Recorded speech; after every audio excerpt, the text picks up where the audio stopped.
Emily Carter had not eaten in 3 days when she walked through the gate of Silver Creek Ranch and asked for a job, not a meal, not a handout, not mercy, a job.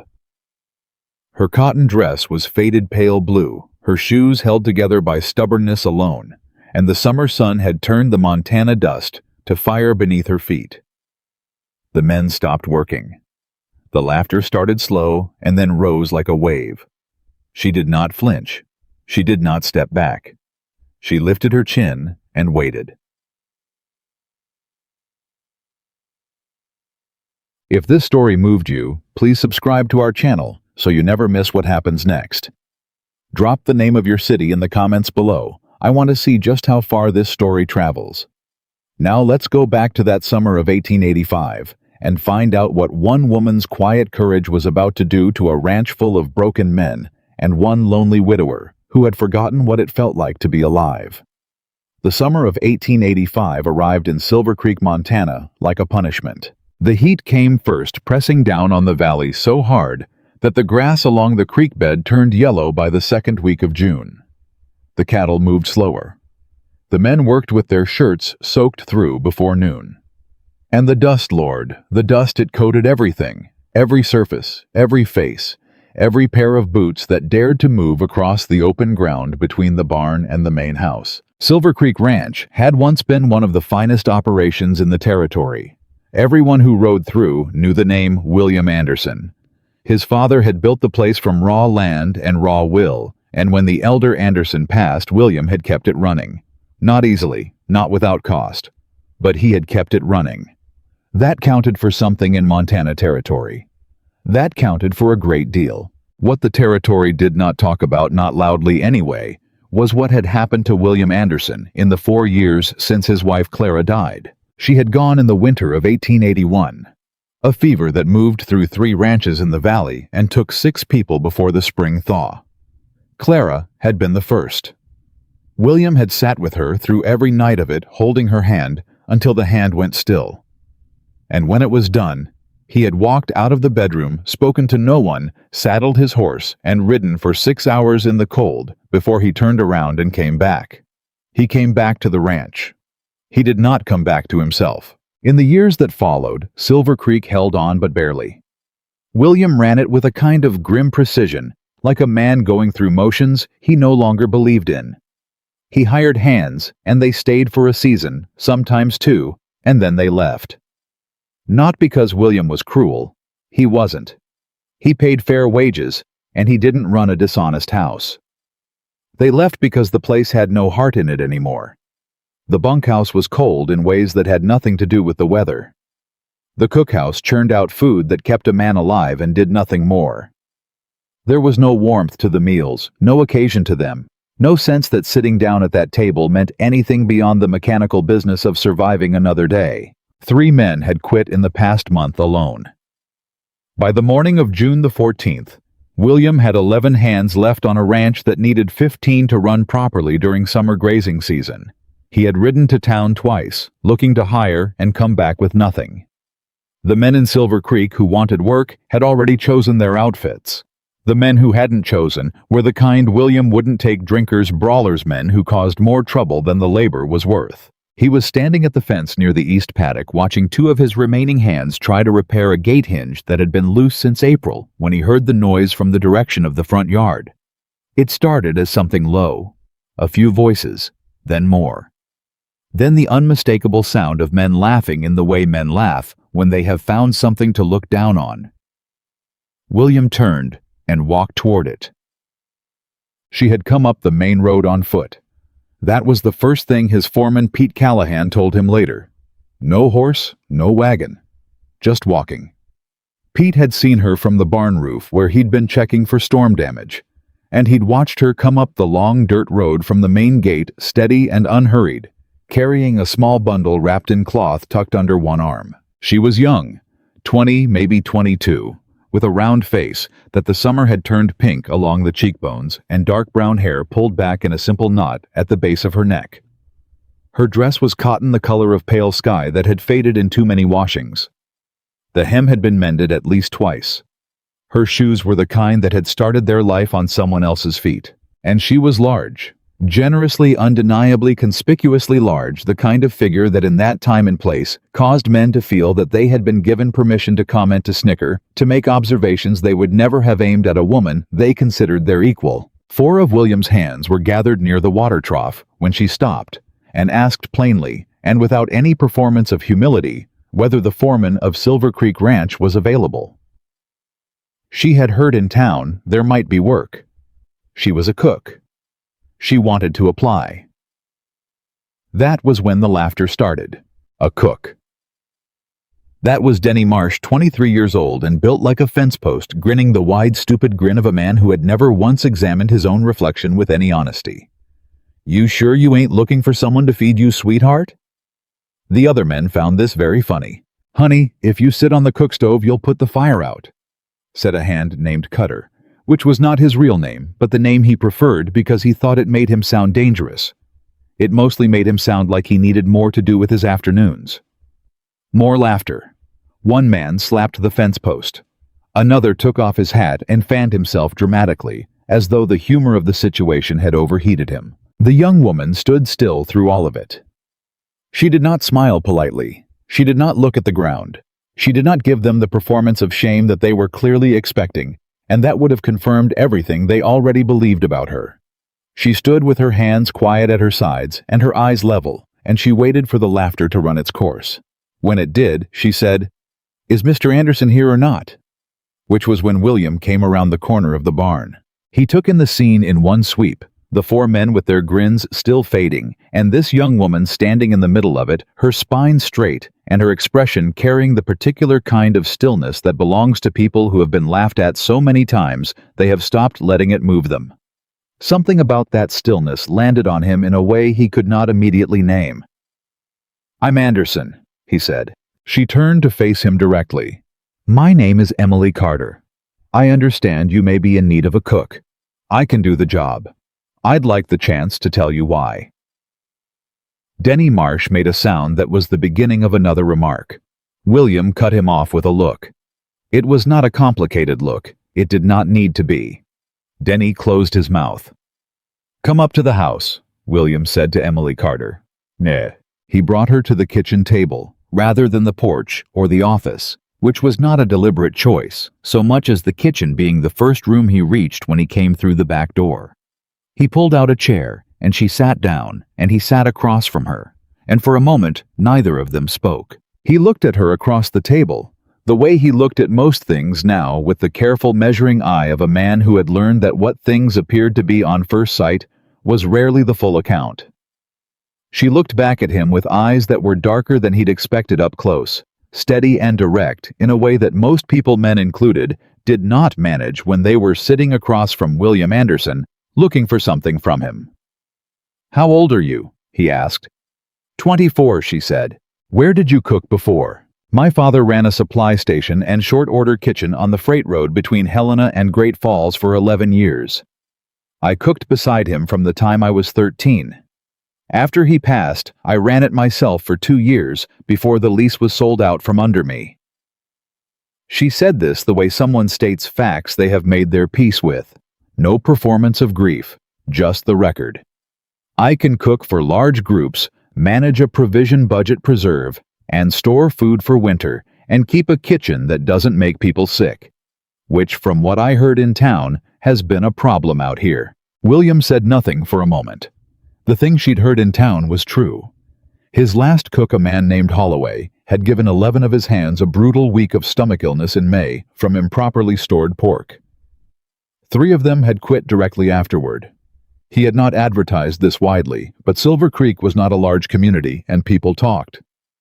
"Who told you that?" he asked. "Doesn't matter who told me," she said. "What matters is whether it's true." He studied her. "It's true. Then you need someone who knows what they're doing." She folded her hands on the table. They were working hands, he noticed that. Capable and used. "I'm not asking you to take my word for it. Let me cook one meal. Supper tonight. If your men don't think it's the best meal they've had on this ranch in a year, I'll leave in the morning and trouble you no further." William Anderson had not survived 4 difficult years alone by being a sentimental man. He weighed things. He measured outcomes. He did not make decisions based on the particular quality of someone's eyes or the way they held themselves under mockery. He made decisions based on what was practical and what was real. What was practical and real was that he needed a cook badly. What was also practical and real was that the young woman across from him had just offered him a zero-risk proposition. "You'd need supplies," he said. "Tell me what you have and I'll work with it." "Pantry's not fully stocked." "I've cooked on less." He was quiet again. Then he said, "What happened to the lease?" "The one that got sold." She met his eyes. "My father's brother decided a young woman alone couldn't run a business, and he found a buyer before I could do anything about it. He told me I ought to go find a husband instead." A pause. "I didn't take his advice." "No," William said, looking at her. "I can see that." He stood up. "Pantry's through that door. Maria, she's the woman who comes in mornings from the neighboring homestead. She'll show you where things are. Supper's at 6, 11 men. Emily Carter stood up from the table, and if she felt anything in that moment, relief, triumph, gratitude, she did not show it in any way he could read. She simply nodded and said, "Thank you, Mr. Anderson. Thank me after the meal," he said, and walked out. What happened in that cookhouse between 2 in the afternoon and 6 in the evening was not witnessed by William. He stayed out of it deliberately, partly because he had work to do, and partly because he had made a habit in the past 4 years of not investing himself in things that might not turn out. But he heard it. Heard her really through the thin walls and the open windows, the sounds of a kitchen actually working. Not just the clatter of pots and the grudging scrape of someone doing the minimum, but the sound of something being made with intention. He heard her ask Maria where certain things were kept, and then redirect when the answer wasn't useful. He heard her moving steadily and without the sharp, frustrated sounds of someone in over their head. At 5:15, he caught the smell. He was near the barn when it reached him. Something roasting low and slow, and bread, real bread. Not the dense, flat disaster Holloway had produced, and something else underneath it he couldn't immediately name, but that pulled at something buried and old in his chest. Pete Callahan came up beside him and sniffed the air like a dog catching a trail. "Lord," Pete said quietly. "Don't say anything yet," William told him. "I wasn't going to say anything," Pete said. "I was just going to stand here and smell it." Keg. The men came to supper the way they always did, dusty tired without much expectation of the table being anything more than necessary. Denny Marsh made a comment to Cutter, walking over, that the new cook probably just warmed up whatever was left from yesterday, and Cutter said probably, and they were still smirking when they came through the door and stopped. The table had been laid properly. Not fancy. This was not a fancy household, and nobody was pretending otherwise, but properly. Every man had what he needed in front of him before he sat down. The plates were clean. There were 2 large serving dishes in the center of the table and a basket of bread that was still releasing steam. Emily stood at the far end of the kitchen near the stove, watching without expression as the men filed in. Nobody said anything for a moment. Then old Thomas, 61 years old, had worked ranches from Texas to Wyoming, eaten at more cookhouse tables than he could count. Pulled back his chair, sat down, picked up the spoon, and served himself without a word, which at that table, from that particular man, was the equivalent of a standing ovation. William sat at the head of the table. He took what was passed to him and he ate, and he was quiet because what was on that plate required a man to be quiet. Not because it was elaborate, it wasn't. Braised beef with root vegetables, biscuits that were soft inside and properly crusted outside, a pot of beans that had been seasoned with actual intelligence. Simple food. Common food.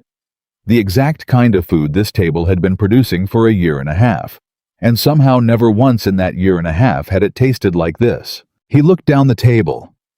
His men were eating the way men eat when they are no longer just fueling themselves, but are actually tasting what's in front of them. Denny Marsh had stopped talking entirely, which was notable, because Denny Marsh talked through every meal as a matter of personal principle. Cutter had gone back for seconds before half the table was finished with their firsts. No one said much. The silence at a ranch table when the food is good is a different kind of silence than the silence when it's merely tolerable. William had not heard this particular silence at his table in a very long time. When the meal was finished and the men began to push back from the table, old Thomas stood up, carried his plate to the basin without being asked, which he did not normally do, and turned to look at Emily Carter, standing where she had been standing the entire time. He said, "Miss, I've at more tables than you've got years. That's a fact and not a flattery." He picked up his hat and he left. Coming from Thomas, it was the highest thing a man at this table could have said. William found her cleaning the kitchen when the men had gone. He leaned in the doorway and watched her work for a moment before she heard him and turned. "Well," she said, not defensively, not nervously, just the single word as though the answer was information she required, and she was prepared for it either way. "You can have the cook's quarters behind the main house," he said. "Meals are at 6:12 and 6. I'll need you to manage the provision list and keep it within budget. We can discuss terms tomorrow morning." She nodded once. He turned to go, then stopped. He did not know entirely why he stopped. He turned back. "Those men who were laughing at you this afternoon," he said. "I'll have a word with them." "You don't need to," she said. "I know I don't need to," he said. "I intend to anyway." She looked at him for a moment with an expression he couldn't fully read, then went back to cleaning the kitchen. He had the word with Denny Marsh and Cutter that same evening, shortly after supper, in the brief, direct manner that had always been his approach to such things. He did not give speeches. He did not ask for feelings or explanations. He said, "The woman in that kitchen keeps this ranch fed. She does her work and she does it well, and she will be treated with the same respect you'd give any man on this crew. Anyone who can't manage that can draw his pay and ride out tonight." Denny Marsh, to his credit, did not argue. He just nodded. Cutter found something on the ground near his boot to look at. William walked back to the main house. He sat in the chair by the window in the room where he did the books, the same chair he sat in every night, and he looked at the lamp on the desk, and he did not do the books. He sat there in the way he had sat in that chair many evenings, without direction, without purpose, just existing in the space the night allowed him. But something was different tonight. He could not name it precisely. It was not a large thing. More like the difference between a room in which the fire has just been lit and the same room before the match was struck. Same walls, same furniture, same everything, and yet not the same at all. He did not examine it further. He was not a man who examined that kind of thing. He just sat with it for a while, and then he went to bed. The next 2 weeks changed Silver Creek Ranch in ways that William Anderson would not have predicted and could not in the evenings entirely account for. It began with the food, which was the most straightforward part. Emily Carter ran the cookhouse with the focused efficiency of someone who had been doing this work for years and knew exactly how much margin there was for waste and how much was not. She kept the provision log in a neat hand. She did not overspend. She did not understock. She knew how to look at a pantry on Monday and project what it needed to be by Friday, and she was right consistently. The men stopped dreading meal times. That was the first change. They started showing up a few minutes early. By the end of the first week, there was actual talking at the supper table, not the grim functional exchange of men performing the routine of eating together, but real conversation, the kind that happens when people feel easy in a place. Then came the smaller things that William noticed and said nothing about. He noticed that old Thomas had started sitting at the table earlier than he used to, arriving before the food was even set, and that Emily had figured out within 3 days that the old man had a preference for his coffee, strong and black, and always had it ready for him before he asked. Thomas had not acknowledged this with any words, but William had seen him nod at her once in passing, with a gravity that from Thomas amounted to something near reverence. He noticed that one of the younger hands, a quiet 19-year-old named Jacob, who had come to the ranch 6 weeks ago from somewhere in Kansas and had not said more than 7 sentences to any living person in that time, had taken to stopping by the cookhouse door after supper. Not going in, just stopping there. And Emily had started leaving a biscuit and a small cup of something warm on the ledge inside the door around that same hour, without comment or ceremony. And Jacob would take it and go, and neither of them said a word about it. He noticed that the men were working better. He could not say definitively that this was connected to anything Emily had done. Men's morale had always been a complicated equation on a ranch. But the fact remained that in the 2 weeks since she had arrived, no one had quit. 2 men had stopped arguing with each other in a way that had been deteriorating toward something physical, and the general temper of the place had lifted in some way that was real and measurable, even if it was not easily defined. He mentioned none of this to Emily Carter. He saw her every morning at breakfast, and every evening at supper, and sometimes in between, when the business of the ranch brought him near the cookhouse and they exchanged what was necessary. The provision list, a question about supplies, a brief account of how many men would need feeding the following day. She was precise and organized, and did not waste words which he respected. She did not ask him questions about his life, or offer observations about his state of mind which he respected even more. And yet, he was aware in a way he had not been aware of anything in a long time of the sound of her in the kitchen in the mornings when he came in for the first coffee of the day.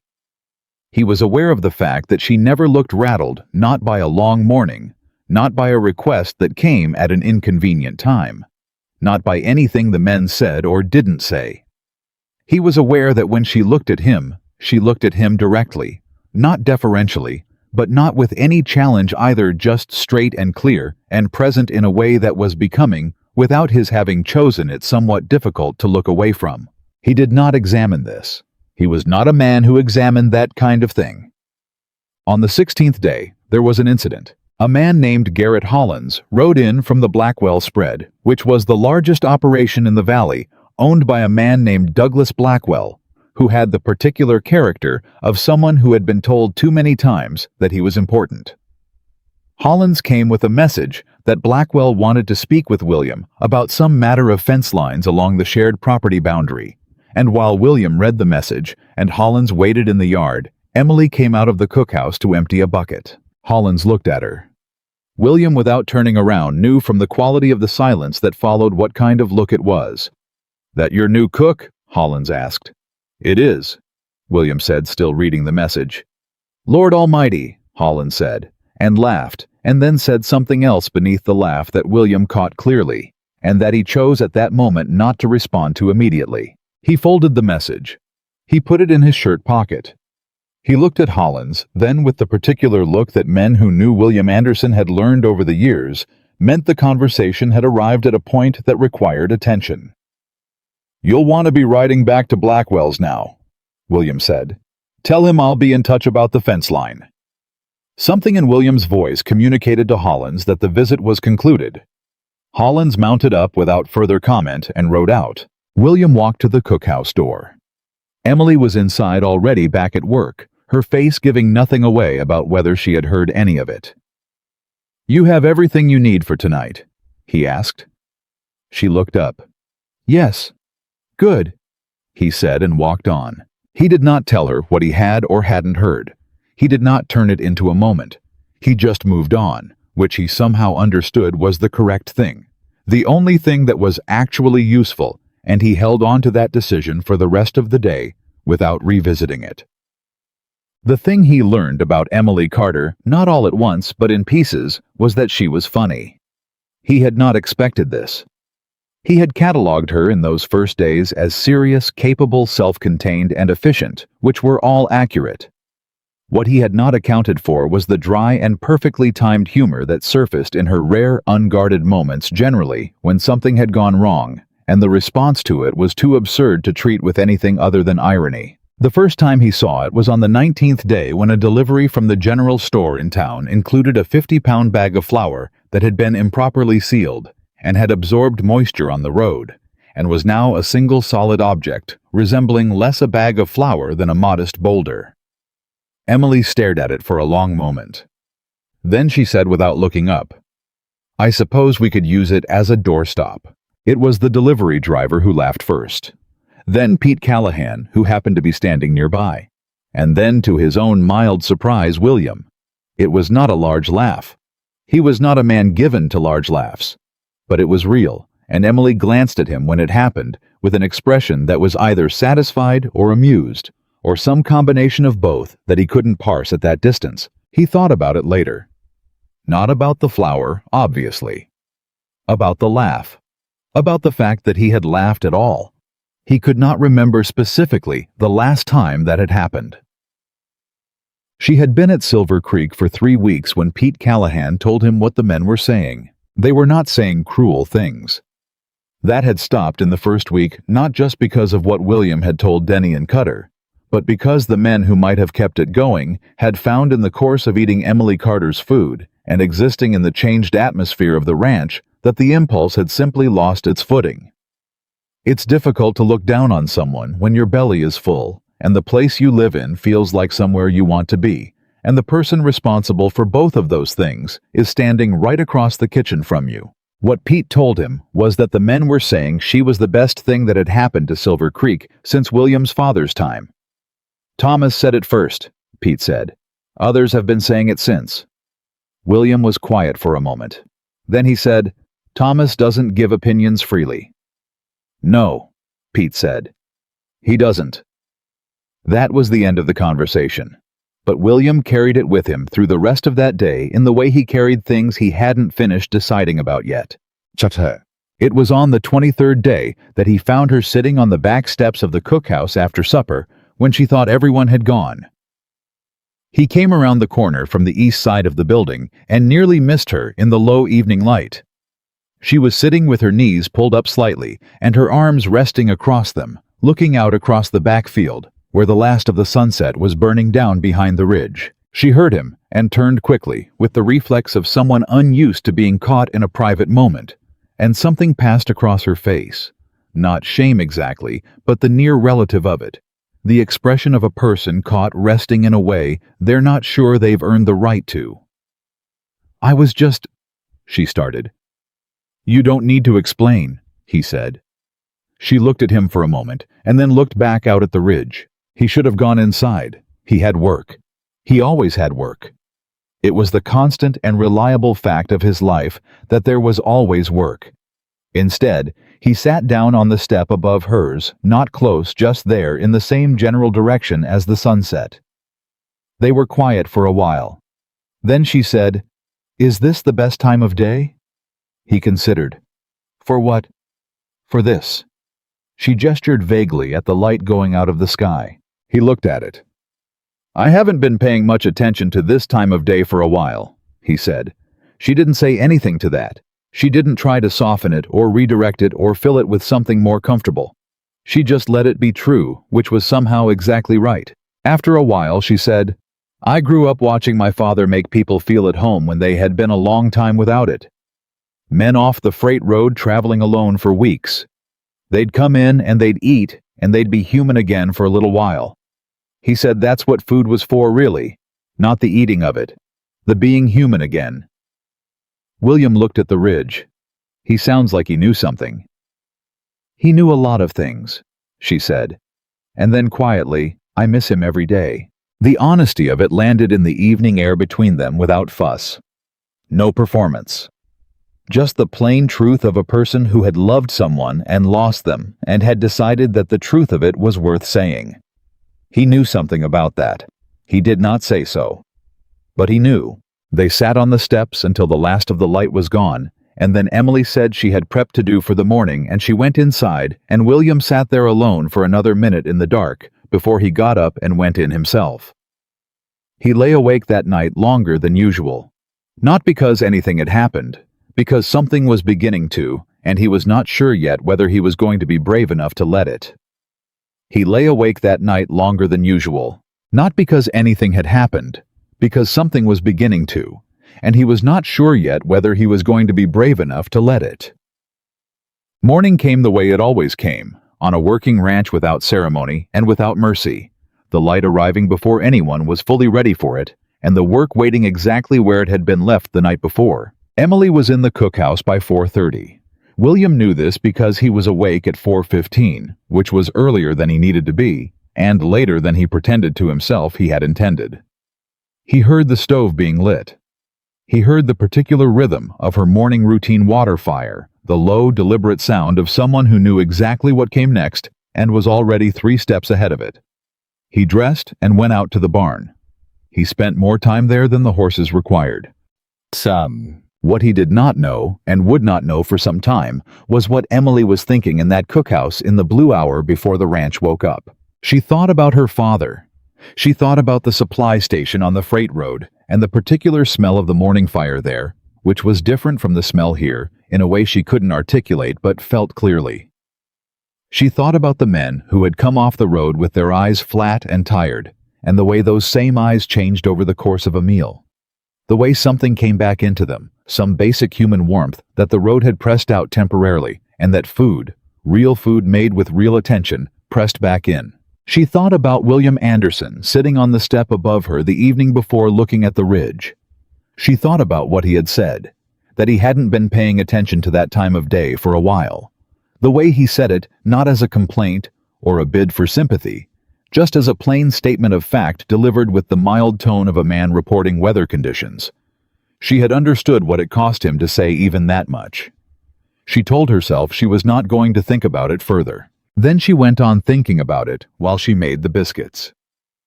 Breakfast passed without incident. The men came in, ate, went out. Pete Callahan mentioned that 2 fences on the north pasture needed new wire and asked Emily if she could pack a midday meal for the crew going out to repair them. She said yes without looking up from the skillet and had the meals wrapped and ready before Pete had finished giving her the count. After the morning rush cleared and the kitchen was clean, she took the provision list out of the drawer and sat at the table to review it. That was when Jacob appeared in the doorway. He did this sometimes, the 19-year-old from Kansas, who did not speak to people as a general policy. He would appear in the doorway and not say anything, as if the doorway itself were his actual destination, and everything beyond it was beside the point. Emily had learned not to make a fuss about it. "Coffee's still warm," she said, without looking up from the list. She heard him come in. She heard him pour a cup. She heard him sit down at the far end of the table, which was as far from her as the table permitted. They were quiet for a minute. Then Jacob said, "My mother used to make biscuits like that." Emily looked up. It was the most words she had heard him say at one time in 3 weeks. She handled it carefully, the way you handle a small animal that has come close enough to touch without sudden moves. "Like how," she said. "Heavy on the outside, soft in the middle." A pause. She said the trick was the butter had to be cold. "It does?" Emily said. "Cold butter, hot oven. Most people get one or the other right. You need both." Jacob nodded. He drank his coffee. He looked at the table. Then he said, "She died 2 years ago." Emily set down her pencil. "I'm sorry," she said. Not with the overloaded significance people sometimes use the tone that turned condolences into a kind of performance. Just the 2 words placed simply and sincerely where they belonged. Jacob nodded again. "She would have liked it here," he said. "She liked places where people fed each other." He finished his coffee. He put the cup in the basin. He left without another word. Emily sat at the table for a moment after he was gone, looking at the empty doorway. Then she picked up her pencil and went back to the provision list. But something had shifted in her chest in a way she recognized the particular feeling of a place beginning to belong to you, or of you beginning to belong to it, which were not always the same thing, but which felt identical in the early stages. She told herself she was only here for as long as she was needed. She had told herself that before. About other places. She had always been right. The first real trouble came on a Thursday 12 days after Emily had arrived, and it came in the form of a woman named Helen Price. Helen Price was the wife of Gerald Price, who owned the Mercantile in Silver Creek and 3 rental properties, and considered himself, and was considered by a certain portion of the town's population, to be a person of consequence. Helen was 47, sharp-featured, and had the particular social authority of a woman who has decided that other people's lives are a subject on which her opinions are not only valid but necessary. She arrived at Silver Creek Ranch mid-morning on that Thursday with her daughter Clara, not William's Clara. A different Clara.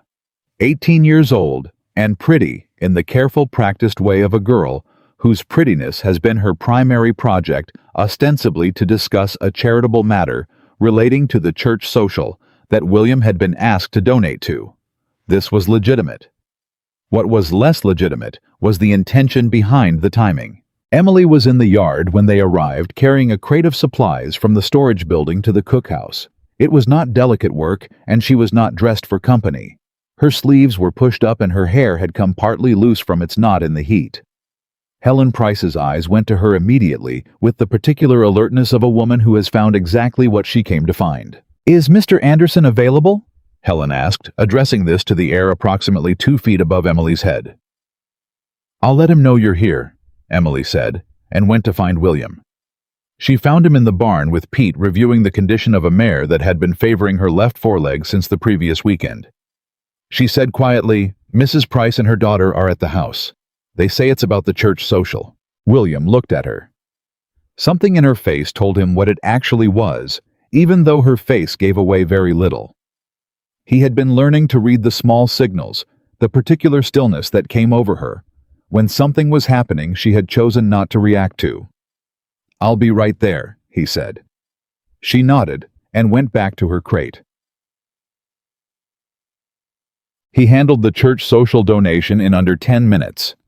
Helen Price was skilled at prolonging such conversations, and he was equally skilled at concluding them.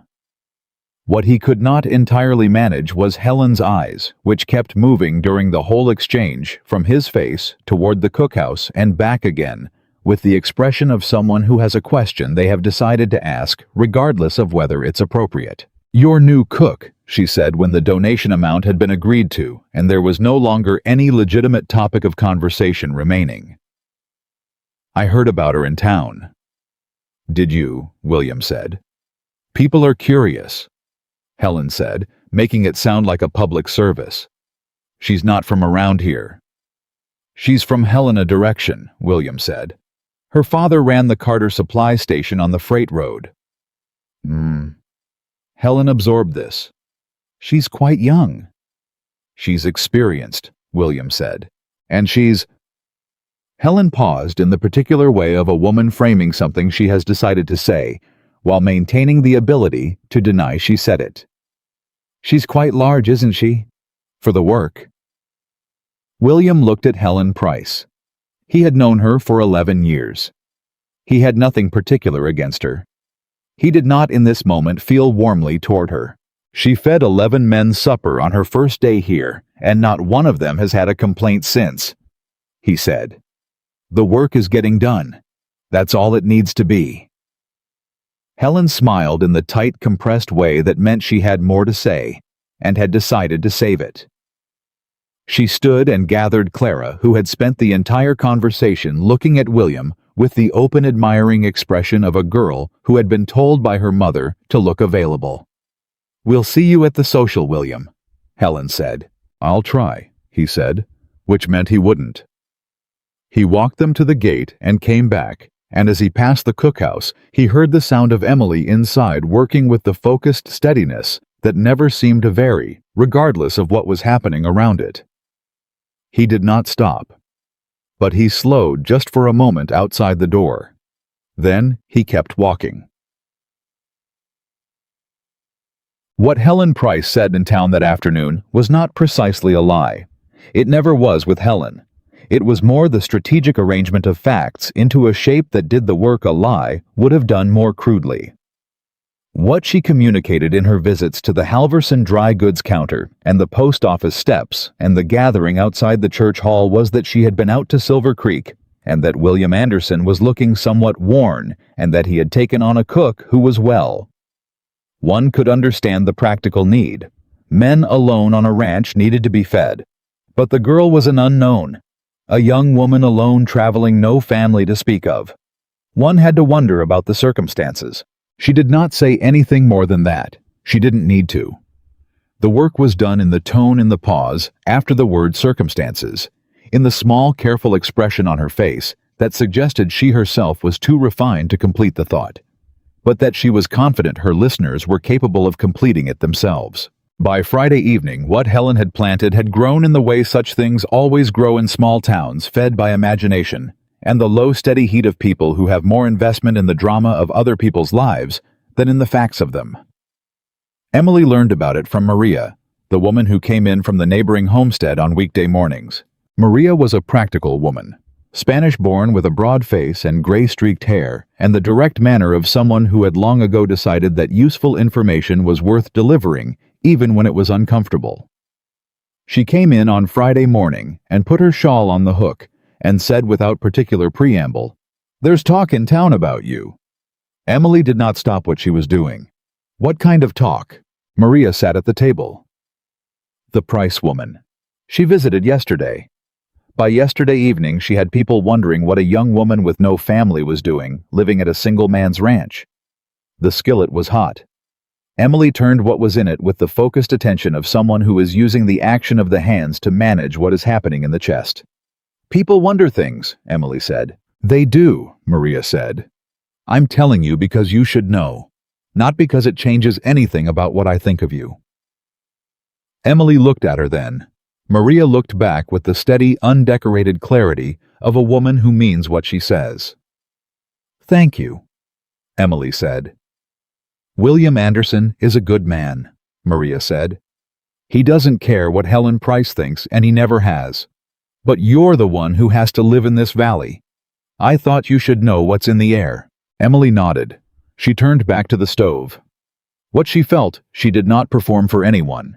She had learned in the years since her father died, and the world had made its various positions on her, clear to take the blow privately, and deal with it privately, and show the world a face that gave it nothing to work with. What she felt was tired. Not a new tired, the old tired.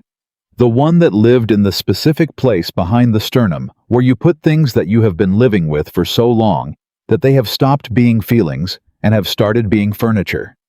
She had known before she came here what people would say. She had known it the way you know the shape of a road you've traveled before. She had come anyway. She flipped the eggs. William Anderson knew about the talk before Emily did. Pete Callahan told him Thursday evening, which meant Pete had sources in town that William had not specifically authorized, but which he found useful enough not to eliminate. Pete delivered the information with the neutral efficiency of a man who knew it was relevant and trusted William to decide what to do with it. William listened. He said nothing immediately. He looked at the fence line on the east side of the property that still needed 3 more posts and thought about the fence posts in the particular way that a person thinks about a concrete task when the situation in front of them is not concrete and does not have a clear solution. Then he said, "Has anyone said anything to her directly?" "Not that I know of," Pete said. "Keep it that way," William said. He rode to town the following morning. Not to address the talk, there was no addressing talk in a town like Silver Creek, because direct confrontation of gossip had the effect of confirming the importance of the gossip to the person spreading it, and he was not inclined to give Helen Price that satisfaction. He went to the mercantile for supplies. He went to the bank to deal with a matter that had been pending. He spoke to the men he encountered in the way he always spoke to them, briefly, directly, without warmth or its absence. But at the mercantile counter, while Gerald Price was tallying up the order, a man named Ed Talbot stood near the door and said, partly to the room and partly to no one in particular, "Here you got a new cook out at Silver Creek. Here she's something to see." He said it in the particular way that communicated the something clearly. William did not look up from the counter immediately. He gave it 1 second. Then he turned and looked at Ed Talbot. He did not say anything for a moment. Ed Talbot filled the silence for him in the way men do when they suddenly feel the ground shift slightly under what had seemed like solid footing. "Just making conversation," Ed said. "The cook at Silver Creek does her job well," William said. "That's the whole of what there is to say about her." He said it the way he said things when there was precisely one more word of argument he was willing to hear, and Ed Talbot, who was not a brave man, heard that clearly. William paid for the supplies, loaded them in the wagon, and drove back to Silver Creek. He said nothing to Emily about any of it. He was not sure, even turning it over later, why he made that choice. Perhaps because she already knew, and him confirming it would do nothing except make the knowing more formal. Perhaps because what he had done in the mercantile was not something that needed reporting. It had been the minimum a decent man could do in the circumstances, and he did not think decency required recognition. Perhaps because sitting across from her at the supper table that evening, watching her move between the stove and the table with the unhurried competence that had become in 20-some days as familiar to him as the sound of the creek in the morning. He did not want to introduce the outside world into the small, functional, unexpectedly pleasant fact of the two of them occupying the same space. He ate his supper. She sat at the far end of the kitchen and ate hers. Jacob had taken to eating his supper in the cookhouse rather than the bunkhouse on certain evenings, and he was there that night eating in his usual silence, contributing nothing, and somehow making the room feel less empty by being in it. When William carried his plate to the basin, he paused. "Supper was good," he said. He said it every night. It was the smallest and most reliable thing he gave her, this single daily sentence. But tonight she looked at him in a way that was slightly different from the other nights. Not long, just a beat, as if she were measuring something. "Thank you, Mr. Anderson," she said. "William," he said.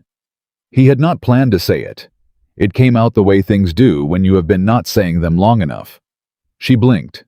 Then she said, "William." He walked out. He made it approximately as far as the porch railing before he stopped and stood there in the dark for a minute, his hands on the rail, looking out at nothing in particular. He was 53 years old in a few months, which was not old and was also not young. He had been alone for 4 years. He had made a kind of peace with that aloneness that was not quite peace but was functional, which had seemed like enough. It had seemed, in fact, like all there was. He went back inside. He did the books. He went to bed. He did not sleep easily. The twist came on a Saturday, and it came from a direction William had not expected. Emily had gone to town. She went once a week for provisions that couldn't wait for the delivery wagon, particular items, fresh things, the small details of running a kitchen that required the judgment of the person doing the cooking, rather than a list passed to a delivery driver. She took the wagon and went alone, which she did without comment, and which he had not thought to object to. She was gone 3 hours. When she came back, she unloaded the supplies in the organized, efficient manner she had with everything, and William, who happened to be in the barn and could see the yard through the open door, watched her carry in 2 loads without help, because Pete and the hands were out on the north pasture, and Jacob was with them. He came out to take the 3rd load. She looked up when he came to the wagon, and there was something in her face that he had not seen before. Not distress. Not quite. Something more like a deliberate blankness that was doing a lot of work.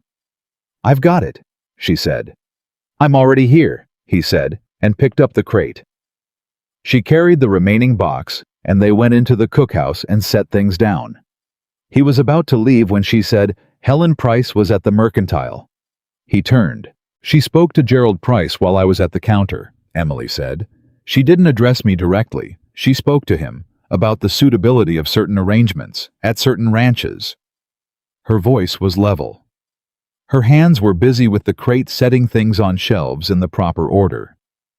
"She suggested," Emily continued, "that respectable women in town might feel it was their duty to advise Mr. Anderson about the wisdom of certain decisions." William was very still. "Gerald Price didn't say anything," she said.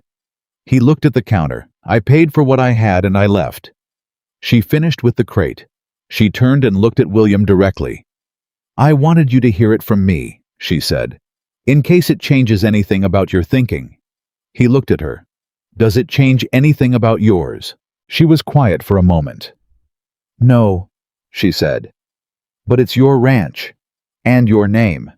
And I'm aware that I cost you something by being here that you didn't anticipate when you hired me." The way she said it, without resentment, without self-pity, just the plain acknowledgement of a fact she had calculated and accepted, was the most specifically painful thing he had heard in a long time.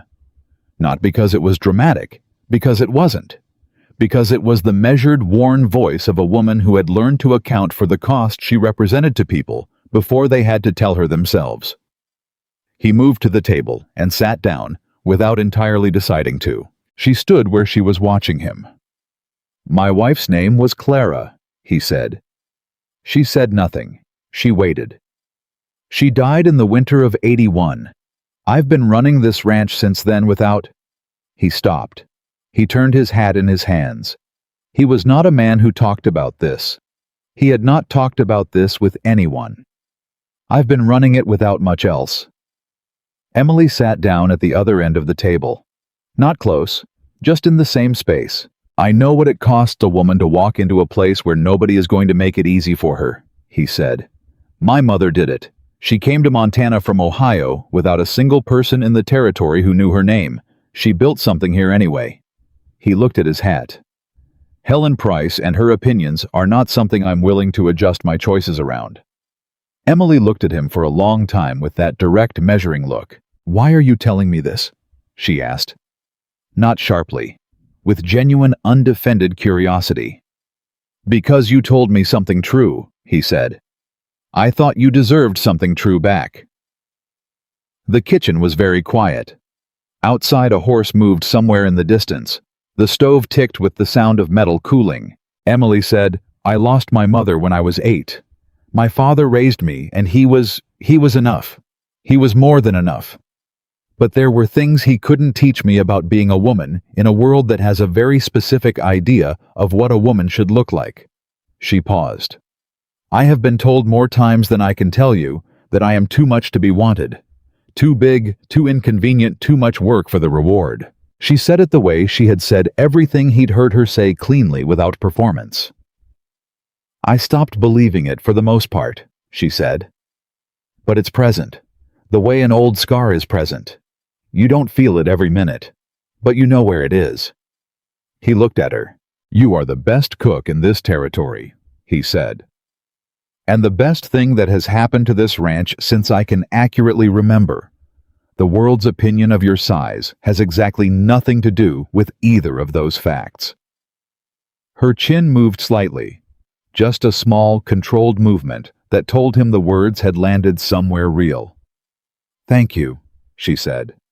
It came out a little quieter than her usual voice. He put his hat back on. He stood. "We're having a supply rider come through on Monday," he said, returning to the predictable solid ground of ranch logistics. "He'll need feeding, early, around 5. "I'll be up," she said. He walked out. He was halfway to the barn before he realized his hands were unsteady, not dramatically, just enough that he noticed. He told himself it was the heat. It was not the heat. 3 days later, something happened at the supper table that William would think about for a long time afterward. It was an ordinary supper. The men were tired from a hard week. The food was what it always was, substantial and good, and made with the kind of care that had become so expected by now that no one specifically remarked on it anymore, which was its own form of the highest compliment. The conversation moved around the table in the loose, easy way it moved when people were comfortable. Denny Marsh was talking about a horse he'd seen in town. Old Thomas was eating with the concentrated focus he brought to every meal. Jacob was at his usual end of the table, listening to everyone with the slightly relieved expression of someone who has found that being present but quiet is a fully sufficient contribution. Then Cutter, the same man who on Emily's first day had provided one of the louder laughs in the yard, put down his fork, looked down the table toward the cookhouse door where Emily was moving between the stove and the counter, and said to the table generally, "You know what I've been thinking?" Nobody asked what. "I've been thinking," Cutter said, "that this is the first time in about 2 years I've actually been glad to come in from the day." The table was quiet for a moment. Old Thomas did not look up from his plate, but he said, "Took you long enough to notice." Denny Marsh said, "Amen to that," which coming from Denny was almost poetry. William looked at his plate. He looked at it for a long time. At the far end of the kitchen, Emily had her back to the table, but he saw her shoulders, the small, barely visible shift of them that told him she had heard it. She went on working, but something in the room that night was different from all the other nights. Something had been said plainly by the men who had laughed at her in the yard on the first day that could not be unsaid, and that required no response. And that was for exactly those reasons the truest and most permanent thing they could have offered. She had earned it, not by changing who she was, by being so consistently, thoroughly, exactly who she was, that there was no longer any argument left to make against it. William Anderson sat at the head of his table in a house that had felt like an empty chest for 4 years, and he listened to his men eat with real appetite and talk with real ease in a kitchen that smelled like food that had been cooked with intention, and he felt something move in the deepest and most defended part of him. He did not know what to call it yet. He was not sure he needed to call it anything. He just sat with it the way he had learned in the past few weeks to sit with certain things quietly, without rushing to the end of them, letting them be true, without needing to immediately understand what the truth required. Across the kitchen, Emily refilled the bread basket and brought it back to the table and set it down without looking at anyone in particular, and went back to the stove, and William watched her go. Old Thomas reached for a biscuit and said without looking at anyone, "She reminds me of my sister." The table absorbed this. Nobody asked what his sister had been like. They didn't need to. The way he said it was enough.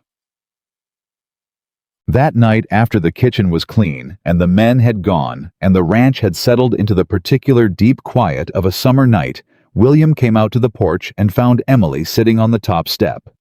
Not the back step this time. The front step, looking at the road. He sat down beside her, closer than he had on the back step. Still not close, but closer. She looked at him briefly, then looked back at the road. He said, "You heard what Cutter said at supper." "I heard it," she said. "What did you think?" She was quiet for a moment. "I thought it shouldn't have to be earned. It should just be given. Decency shouldn't have to be won." A pause. "But it was a kind thing to say, and I'm glad they said it." He nodded. He understood both halves of that, the weariness of having to prove and the genuine value of the proof when it came. They sat in silence for a while, the way they had been learning to sit in silence together. Not the silence of people who have nothing to say, but the silence of people who have found that presence itself can be enough. Then Emily said quietly, not looking at him, "Do you think this could ever really be home? For someone like me?" He turned to look at her. She kept her eyes on the road. He said, "Someone like you is exactly who a place like this needs." She turned to look at him then, and what was on her face in that moment was something unguarded and real and briefly visible before she pulled it back. Something that looked like a woman, allowing herself just for a second to believe something she had stopped permitting herself to believe a long time ago. The road stretched out in the dark, and the summer night pressed in warm around them, and neither of them moved. It was William who looked away first. He was not sure why, perhaps because he was not yet ready for what looking at her directly required of him. Perhaps because some things needed to be approached slowly in the way you approach a fire. After a long time in the cold, carefully, not all at once, giving yourself time to remember that warmth is not something to be afraid of. "You should get some rest," he said. 5 o'clock comes fast." "It does," she said. She stood. She paused. "Good night, William," she said. He looked up at her. "Good night, Emily." She went inside. He sat on the step alone for a long time in the dark, and the summer night was warm, and the world was very quiet. And William Anderson, who had not wanted anything specific from the future in 4 years, found himself wanting something. He didn't know exactly what to do with that, but for the first time in a long time, not knowing felt less like an ending and more like a beginning. He sat on the step alone for a long time in the dark, and the summer night was warm, and the world was very quiet, and William Anderson, who had not wanted anything specific from the future in 4 years, found himself wanting something. He didn't know exactly what to do with that, but for the first time in a long time, not knowing felt less like an ending and more like a beginning. So, the wanting did not go away. He had half expected it, to the way certain feelings dissolve in the daylight when you bring them out of the night they were born in. He had half expected to wake up the next morning and find it reduced to something manageable, a passing warmth, a moment of sentimentality from a tired man on a summer porch. He had lived alone long enough to know that the mind could manufacture things in the quiet that the daytime would correct. But morning came and the wanting was still there. He didn't speak of it. He went about his work with the same deliberate efficiency he brought to every day. And if Pete Callahan noticed that his boss was spending more time than strictly necessary near the east side of the property, which happened to offer a partial sightline to the cookhouse yard, Pete was smart enough to file that observation away without comment. Emily moved through those days the same way she always moved, steadily without performance, with the particular quality of presence that he had stopped being able to attribute to simple competence. It wasn't just that she was good at what she did. It was that she was entirely herself while she did it, with no apology and no performance and no adjustment for the comfort of whoever was watching. He had been around people his whole life. He had not often encountered that quality. He had come to understand in these weeks how rare it actually was. He was thinking about this poorly, without resolution, the way a man thinks about things he doesn't have the right words for yet, when the rider came in from the East Road on a Tuesday morning, and the trouble that had been building at the edge of Silver Creek's horizon finally arrived.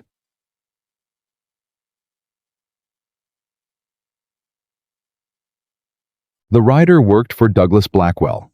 His name was Fitch, no first name that anyone used, just Fitch, and he rode with the particular self-importance of men who carry messages from powerful people and have confused the power of the message with power of their own. He came into the yard at a trot, pulled up hard near the barn, and asked for Anderson with the tone of someone who expected Anderson to be grateful for the visit. William came out of the barn. Fitch handed him a folded letter without dismounting, which was a choice that communicated something about how Blackwell viewed the distance between his operation and William's. William took it, read it, folded it again. The letter stated that Douglas Blackwell had become aware that the fence line on the northern boundary of Silver Creek, the boundary it shared with Blackwell land, had been improperly surveyed in the original 1877 land grant. Blackwell had retained a surveyor who confirmed, according to Blackwell, that approximately 40 acres of Silver Creek's north pasture was by rights Blackwell land. Blackwell was prepared to be reasonable about the situation. He invited William to meet with him at his office in town on Friday to discuss a fair resolution. William read the letter twice. Then he looked up at Fitch, who was still on his horse. "Tell Mr. Blackwell I received his letter," William said. "And," Fitch said. "And I received it," William said. "That's all." Fitch seemed to want more than this. He didn't get it. He turned his horse and rode out, and William stood in the yard with the letter in his hand and the particular stillness of a man who has just had something important land on him and is deciding how to hold its weight. 40 acres, the north pasture. Summer grazing the creek access on the far end, and 2 fence lines that he had personally helped his father build in 1869. He went to find Pete. Pete's response was one word: Blackwell. He said it the way you say the name of a weather system, not as a person, but as a category of problem. The kind that arrives with documentation and lawyers and the patient institutional confidence of someone who has more resources than you and is willing to spend time proving it. "He's been watching the land values up here since the railroad survey came through," Pete said. "North pasture sits right on the route they're talking about for the spur line. If that goes through, that land doubles in value overnight." William had known about the railroad survey. He had not connected it specifically and immediately to Blackwell because he allowed himself to acknowledge this plainly, he had been paying attention to other things. "I need to get to town," William said. "I need Harlan Oates." Harlan Oates was the closest thing Silver Creek had to a lawyer, a former county recorder who had enough knowledge of land law to be useful and enough sense not to overcharge for it.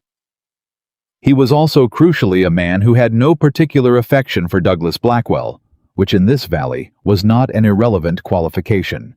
William rode to town that afternoon. Emily knew something was wrong before anyone told her.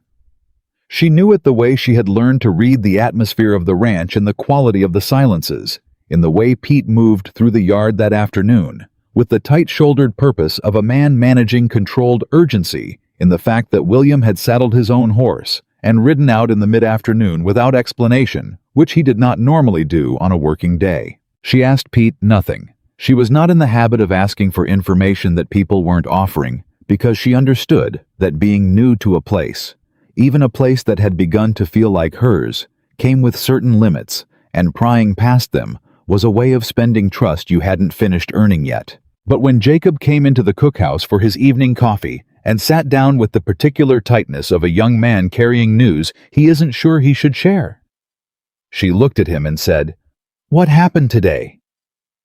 Jacob wrapped both hands around his cup. "Blackwell sent a man, claiming North Pasture land." Emily set down what she was holding.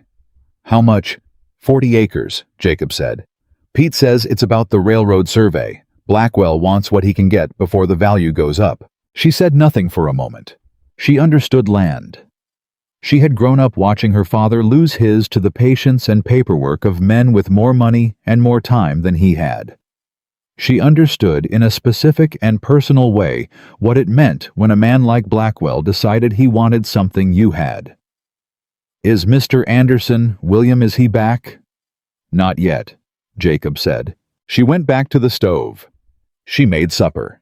She made it with the same care and the same precision she always brought to it because there was nothing else she could do in this moment that was useful. And because the men would come in tonight needing to eat, and that was real, and that was in her hands, and she was not going to let it slip, because the rest of the situation was not. William came back at dusk. He came through the back of the house, and she heard him before she saw him. The particular sound of a man who has spent an afternoon being careful and controlled, returning to a space where he can briefly be neither. Heavy steps. A pause at the door. Then he came into the kitchen. He looked tired. Not physically.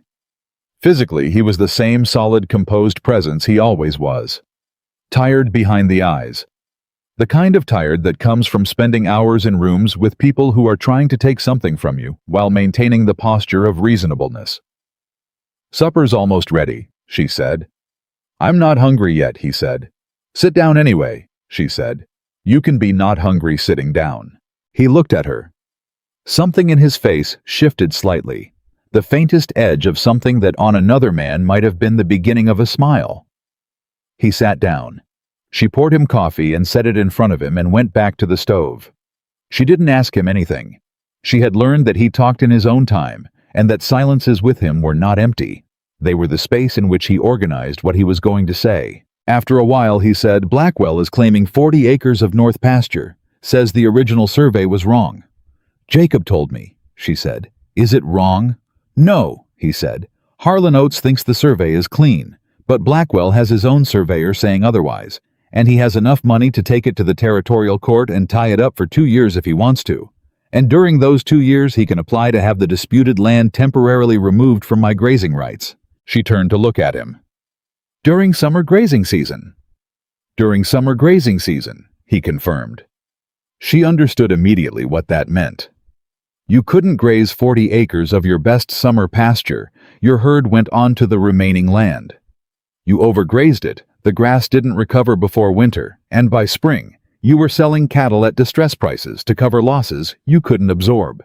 It wasn't a land dispute. It was a financial stranglehold, dressed up as a land dispute. "What does he want?" she asked. "What does Blackwell actually want?"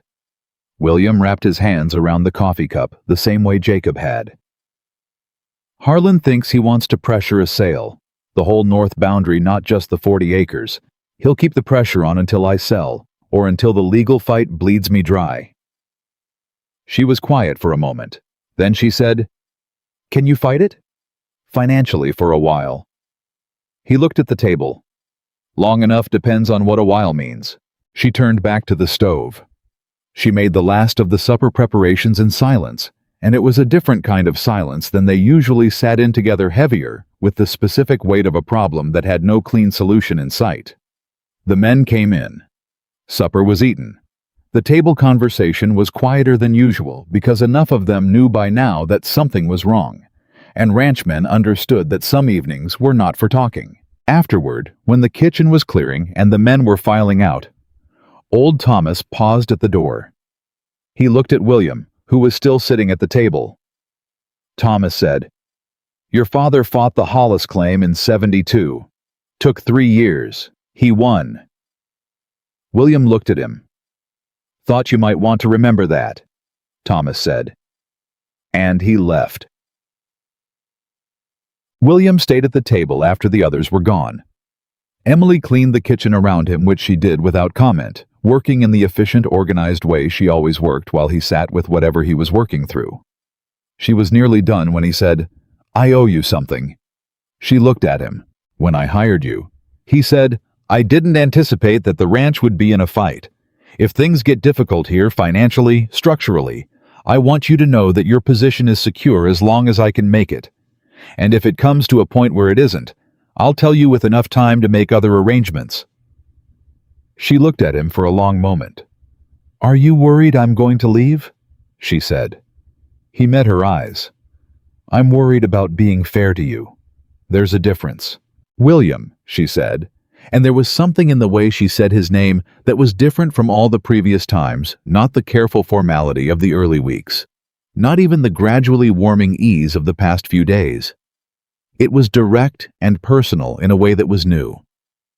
"I have had 3 weeks here. 3 weeks of being somewhere that fed me back as much as I put into it.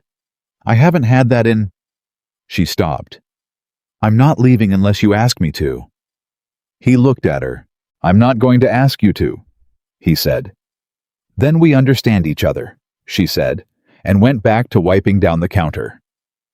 He sat there for another minute, and she could feel him looking at her back without turning around to confirm it, and she was careful with what her face did while she finished the counter, because what she felt in that moment was not something she was ready to offer to the open air. When he finally stood and said goodnight and went to the main house, she stood at the counter for a minute in the empty kitchen with her hands flat on the clean surface and took one long, slow breath. She was not falling in love with William Anderson. She told herself this firmly. She told herself this with the particular emphasis of a woman who is already undeniably falling. The meeting with Blackwell happened on Friday. William did not take Pete. He took Harlan Oates, and he took the original land grant documents, and he rode to town with the focused, minimal energy of a man who has decided exactly what he is and is not going to give in a room. Douglas Blackwell ran his business from a suite of offices above the Silver Creek Bank, which he also had a significant stake in. The offices communicated in every detail of their furnishing the message that the person who occupied them had money and was not embarrassed by it.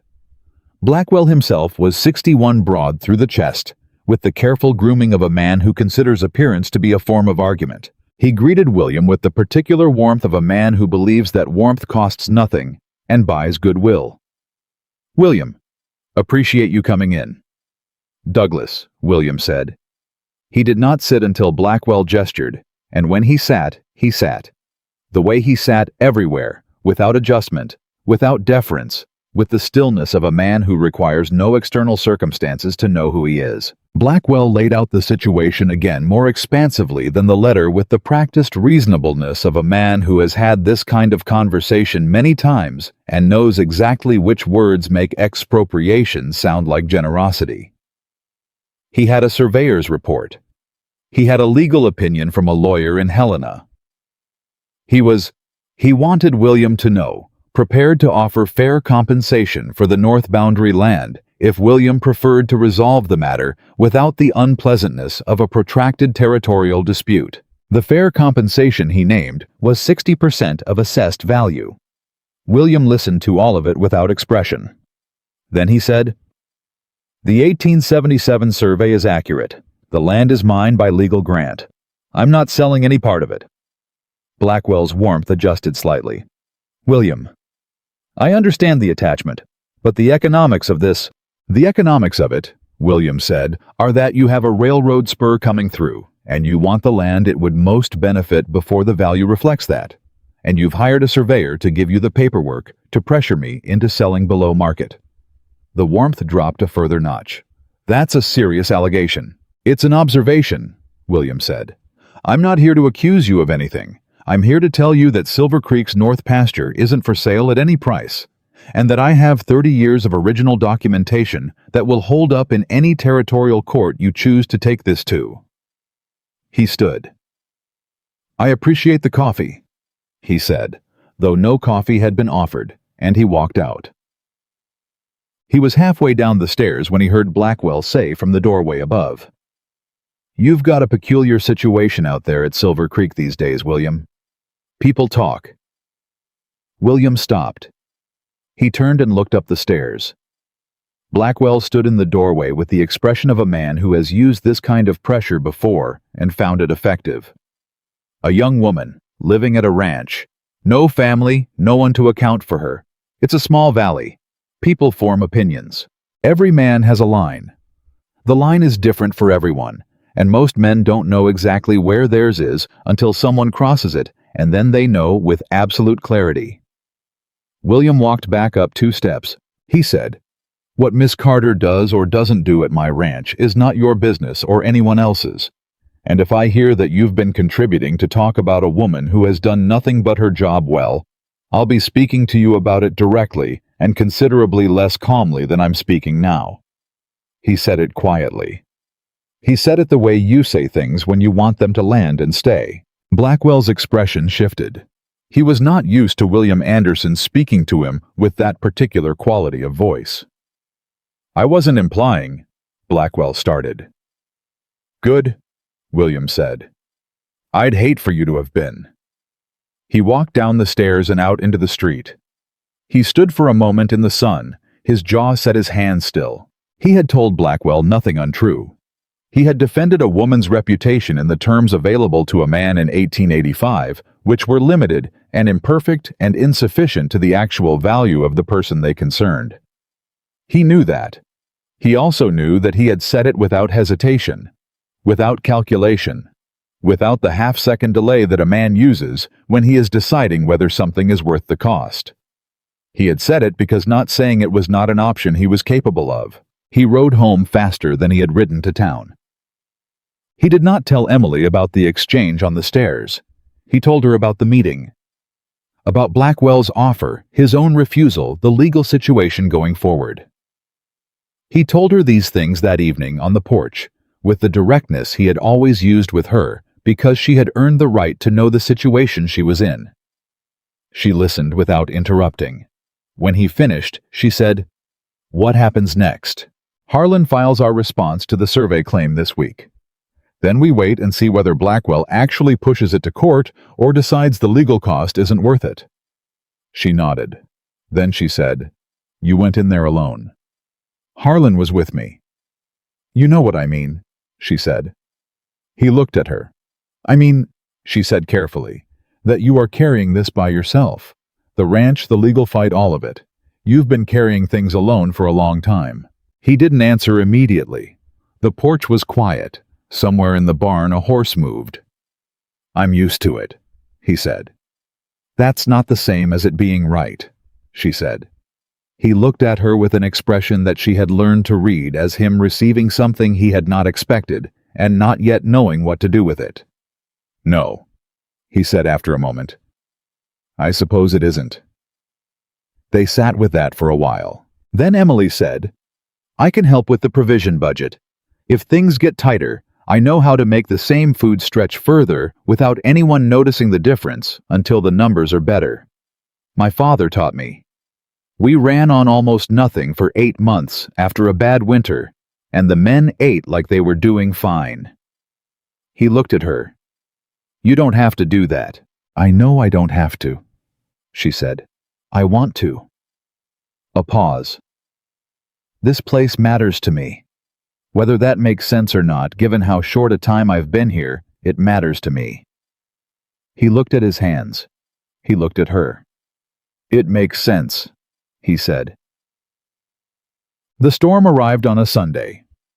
It came the way the bad summer storms in Montana came, with a specific and furious speed that gave a working ranch very little time between first warning and full crisis.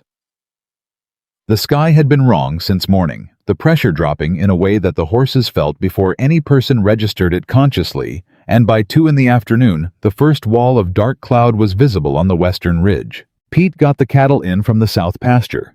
William took 3 men to secure the equipment in the upper barn. Jacob and 2 others worked the fence line on the east side that had been compromised since spring, and that a serious storm would take down entirely. Emily did not wait to be told what to do. She went to the storage room and took stock of what was there. She thought about how many men they had, how long a serious storm could ground them, what they would need if they were confined to the main buildings for 24 hours or longer. She started moving supplies with the focused speed of someone who has run the numbers in her head and knows exactly what comes next. She was carrying a 50-pound sack of flour from the storage room to the cookhouse when the first wave of wind hit. It came with no additional warning, just the ordinary resistance of the air, and then suddenly the air deciding to go somewhere else at significant speed. The sack shifted against her. She caught it. She kept walking. "Let me take that." She turned. Jacob was there. He had finished the fence line and come back ahead of the others, his shirt already soaked through. "I've got it," she said. "Miss Carter," he said, in the flat Kansas tone that meant he had made up his mind, and she could either work with him or around him. "Let me take the sack." She let him take the sack. They worked together. Jacob and Emily moving supplies, securing the cookhouse door latch that had been loose for weeks, filling every available container with water from the pump before the storm could contaminate the supply. She directed and he executed without requiring explanation, which she appreciated because there was no time for explanation. When William came in from the upper barn and found the cookhouse already prepared, supplies stocked water-stored bread in the oven that would need to come out before the temperature changed. A large pot of stew on the back of the stove that would stay hot and would be ready whenever anyone needed it. He stood in the door for a moment looking at what she had done. She was at the stove with her back to him. "How long do you need before the bread has to come out?" he said. She glanced at him over her shoulder. 20 minutes. "Why?" "Because I need you in the main house in 15. The root cellar door doesn't seal properly on the north side, and I need someone to hold it from inside while Pete secures the latch from outside." She had never been asked to help with the physical structures of the ranch. She had been in the cookhouse and the storage room and the yard. The request was practical and plainly made and carried no weight beyond its logistics, but she felt the weight of it anyway, the weight of being needed in a specific and trusted way that went beyond her original position. 14 minutes, she said. "The bread comes out first." 14 minutes, he agreed. Yet. The storm lasted 11 hours. It was not the worst storm that had hit Silver Creek in living memory, but it was significant, the kind of storm that reminded you, if you needed reminding, that the land you were trying to work had its own priorities and schedules, and that yours were approximate at best. The north fence came down in 2 sections. A section of the upper barn roof lost 3 boards that would need to be replaced before the next rain. The east garden, which Emily had been quietly cultivating in the hours after morning prep, was stripped nearly clean. No one was hurt. The cattle were secured.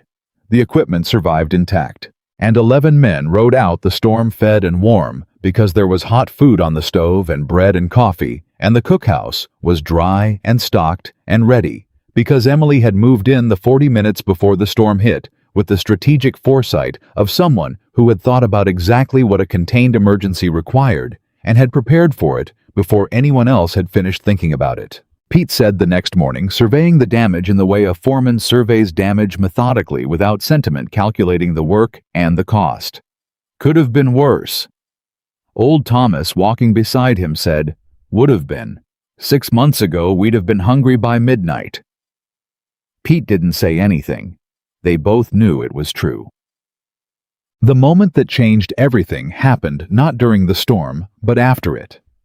2 days after the storm, on a Tuesday afternoon that had turned unexpectedly golden and clear, the way days do. After weather moves through, Douglas Blackwell rode into Silver Creek Ranch himself. Not Fitch. Blackwell in person, which meant whatever he had come to say had graduated beyond what a messenger could deliver. William was in the yard when Blackwell arrived, and Pete was beside him, and 4 of the hands were working within visible distance. Blackwell dismounted with the confidence of a man who considers every room he enters to be his room, including this one. "William," he said, "I hoped we could speak further. We said what needed saying on Friday. William said. "I think there are further points worth considering," Blackwell said. He looked around the yard with the assessing sweep of a man who sees property in terms of what it's worth and who might want it. His eyes moved to the cookhouse door, where Emily had appeared, not intentionally. She had heard horses in the yard and come to the door to look. Blackwell looked at her, and he said with the smile of a man who believes he is being charming rather than what he is actually being, "Ah, the famous cook." Emily said nothing. She stood in the doorway and looked at him with the specific quality of stillness she employed when a situation required patience. Blackwell looked back at William. "You've made quite an interesting choice, William, bringing in a—" He paused in the way Helen Price paused with the same architecture of implication. "An unconventional arrangement." William took one step forward. Just one. But it was a particular kind of step, the kind that closes distance in a way that has nothing to do with proximity and everything to do with intention. He said, "I'm going to stop you there." Blackwell's smile held, but it held the way things hold when the structure supporting them has been compromised. "Miss Carter is the cook and manager of this household," William said. "She runs this kitchen with more competence and more integrity than anyone I've employed in 11 years. She is here because she does her job exceptionally well, and for no other reason that is anyone's business but mine." He paused. "If you came out here to use her to get leverage on me, Douglas, you have wasted a ride." The yard was very quiet. Pete was watching. The four hands were watching. Old Thomas had come around the side of the barn and was watching. Jacob had stopped what he was doing.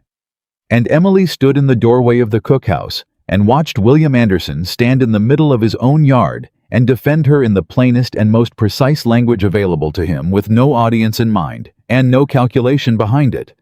Just the simple and absolute refusal to allow something indecent to stand in his presence. Blackwell recovered some composure. He shifted the conversation back to the land dispute, which was, William noted, considerably less confident territory than it had been on Friday. They spoke briefly. William's position had not moved. It did not move. Blackwell rode out 15 minutes later with nothing he had not arrived with. The yard exhaled. Pete looked at William. He didn't say anything. He just nodded once, the way men nod when something has been done correctly. Old Thomas went back around the side of the barn. Jacob stood very still for a moment and then went back to the fence post he had been working on. William turned toward the cookhouse. Emily was still in the doorway. She had not moved, and on her face was an expression he had not seen before. Not the careful, controlled steadiness she wore as a matter of practice. Something underneath that. Something younger and more unguarded, the face of a woman who has been defended not for strategic reasons or social obligation, but simply because the man doing the defending could not have done otherwise. He walked to the cookhouse door. He stopped a foot from where she stood. He looked at her, and she looked at him, and neither of them said anything for a moment. Then she said, "You didn't have to do that." "Yes," he said, "I did." She looked at him. Her eyes were doing something careful that he recognized as a woman managing the distance between what she felt and what she was prepared to show. She said quietly, "William?" He said, "Emily." And that was all either of them said. But something had shifted irrevocably, without ceremony, without the large dramatic gesture that stories about this kind of thing usually required. In the ordinary doorway of a working ranch cookhouse on an afternoon that smelled like clean air after rain, with the sound of a fence post being driven into the ground 30 yards away, and a horse blowing softly in the barn, something had happened between them that both of them now knew had happened. He stepped back. She looked at her hands. "Supper at 6, she said. "I'll be there," he said. He walked back to the yard. She went back to the stove. And inside her chest, something that had been held still and quiet and carefully managed for a very long time began slowly and without her full permission to move. She went back to the stove. And inside her chest, something that had been held still and quiet and carefully managed for a very long time began slowly and without her full permission to move. She did not sleep well that night. She lay in the narrow bed in the cook's quarters, behind the main house, and stared at the ceiling, and told herself with some firmness that what had happened in the cookhouse doorway that afternoon was not what it felt like. That it was a practical man doing a practical thing. That William Anderson had defended her reputation because her reputation reflected on his ranch and his judgment, and that was the whole of it, and she would be a fool to read anything more into it than that. She was very convincing. She did not convince herself. The problem was the way he had said her name. Emily. One word. No sentence around it. No purpose. It was serving just her name in his voice. In that particular moment, the way you say something when it's the only true thing available, and everything else would be less. She had heard her name said many ways in 24 years. She had never heard it said quite like that. She rolled onto her side. She thought about what Maria had told her in the first week that William Anderson was a good man. She had believed it then in the way you believe information from a reliable source. She believed it now in the way you believe things you have seen with your own eyes over enough time to be certain. Good men had not historically solved the particular problem of Emily Carter. Good men looked at her with decency and fundamental respect and chose someone else. She had made her peace with that, or she had built something that functioned as peace and had stopped examining the foundation too closely. What she had not accounted for was a good man who looked at her, not past her, not through her. Not at the idea of her usefulness, but at her directly, the way William looked at everything that mattered to him on this ranch, with full attention and without apology for what he saw. She told herself to go to sleep. She was up before 4. The following morning, William came in for his first coffee of the day and found her already at the stove and said, "Morning," in the usual way. And she said morning, back in the usual way. And they moved through the kitchen in the established rhythm of two people who have shared a space long enough to stop negotiating it. But it was not entirely the same. There was a new awareness in the room, not uncomfortable, not declared but present, the way a change in weather is present before the weather has technically arrived. They both felt it, and neither of them addressed it, and the not addressing of it became its own kind of conversation, layered underneath the practical one about the day's provisions and the status of the repair work on the north fence. Pete came in at 7 with the morning report, and there was a brief discussion about the fence and the barn roof and the timeline for repairs. And Emily listened to this without contributing, and William glanced at her once during it in a way that Pete, who noticed most things, filed away without comment. After Pete left, William was still standing at the table with his coffee. He said without quite looking at her, "Did you sleep?" "Some," she said. Which was technically accurate. He nodded. He looked at his coffee. "I've been thinking about the land dispute." "What about it?" "Harlan believes if we can get depositions from 3 or 4 of the older ranchers in the valley, men who were here when the original survey was done, we can make Blackwell's counter-survey look like what it is, a paid opinion." She was measuring flour. "Will those men talk? Most of them don't like Blackwell. That's not the same as being willing to put their names on a legal document against him." He paused. "One of them is Elias Moorfield. He's been in this valley since 1863. He was present at the original survey. If he'll testify, the others will follow." "Will he?" William was quiet for a moment. "He and my father were friends. Whether that carries over to me, I don't know. I haven't spoken to Elias Moorfield in 3 years." She looked up then. "Why not?" He looked at her directly for the first time that morning. "Because after Clara died, I stopped visiting people who knew her. It was easier." The honesty of it landed in the kitchen, the same way his honesty always landed without announcement. Without the performance of vulnerability. Just the plain truth of a man who had decided she was someone he could say true things to. "You should go see him," she said. "I know," he said. "Soon," she said. "I know that too," he said. And then quieter, "I'm going today." She went back to the flour. "Good." He rode to the Moorfield place that afternoon, and what happened there was something William had not entirely let himself expect. Elias Moorfield was 73 years old and had the particular clarity of very old men who have stopped tolerating imprecision in conversation. He met William at the door and looked at him for a long moment and said, "Took you long enough," and stepped aside to let him in. They talked for 2 hours, about the survey, about Blackwell, about the things Elias had seen in 1877, and what the original stakes had marked and where the creek had been running at that time, and how none of it aligned with what Blackwell's surveyor was claiming. Elias had a memory that was sharper than many younger men's, and he had no fear of Douglas Blackwell, and he said so plainly. He also said near the end of the visit, when the legal matter had been addressed, and they were in the territory of 2 men who had run out of business and were sitting with the other thing between them. "Your father would have come to see me before 3 years had passed, William." William said, "I know." "Clara was a good woman," Elias said.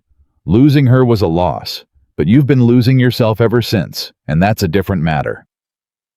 William looked at his hands. "There's talk in town," Elias said, "about the cook you've hired." "There's always talk in town," William said. "This talk is about a young woman who apparently arrived at your ranch with nothing and turned the place around inside of a month." Elias looked at him. "Is it true?" "Substantially," William said. "And is there something more to say about it?" William was quiet for a moment. "I don't know yet," he said. And it was the most honest answer he had given anyone about it. Elias looked at him for a long moment with the assessing gaze of a very old man who has watched enough people to know the difference between a man who doesn't know something and a man who knows it and is afraid of it. "Don't wait too long to find out," Elias said. William rode home in the early evening with Elias Moorfield's agreement to provide a deposition and 2 other things he hadn't had when he arrived: a clearer understanding of what his isolation had cost him over 4 years, and the unsettling and specific feeling that time was not as unlimited as he had been pretending.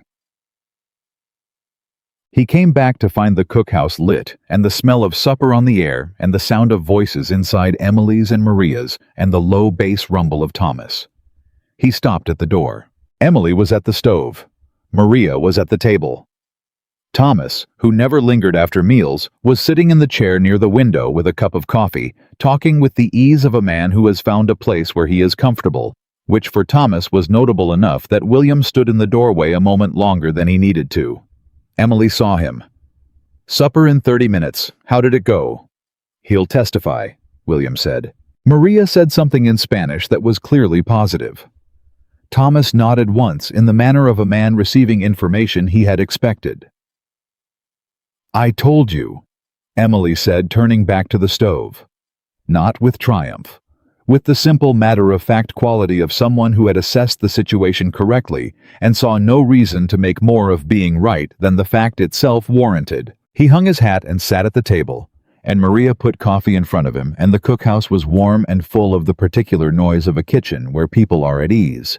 And William Anderson sat in the middle of it and felt something he recognized from a long time ago, from the years before the winter of 1881. He felt at home, not in the building. He had always been in the building.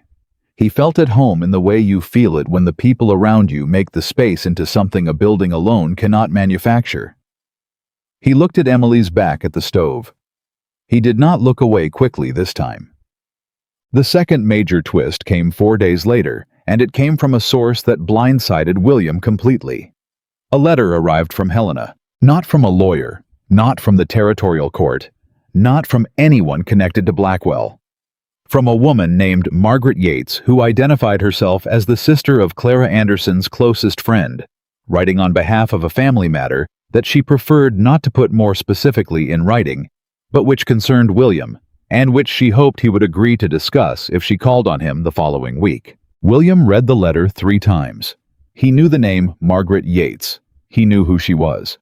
The family matter she was referring to, he had an idea about it, or the edges of an idea, which was worse in some ways than knowing clearly, because edges without centers allow the imagination to fill in the space. He told no one about the letter that day. That evening at supper, he was quieter than usual, and Emily noticed.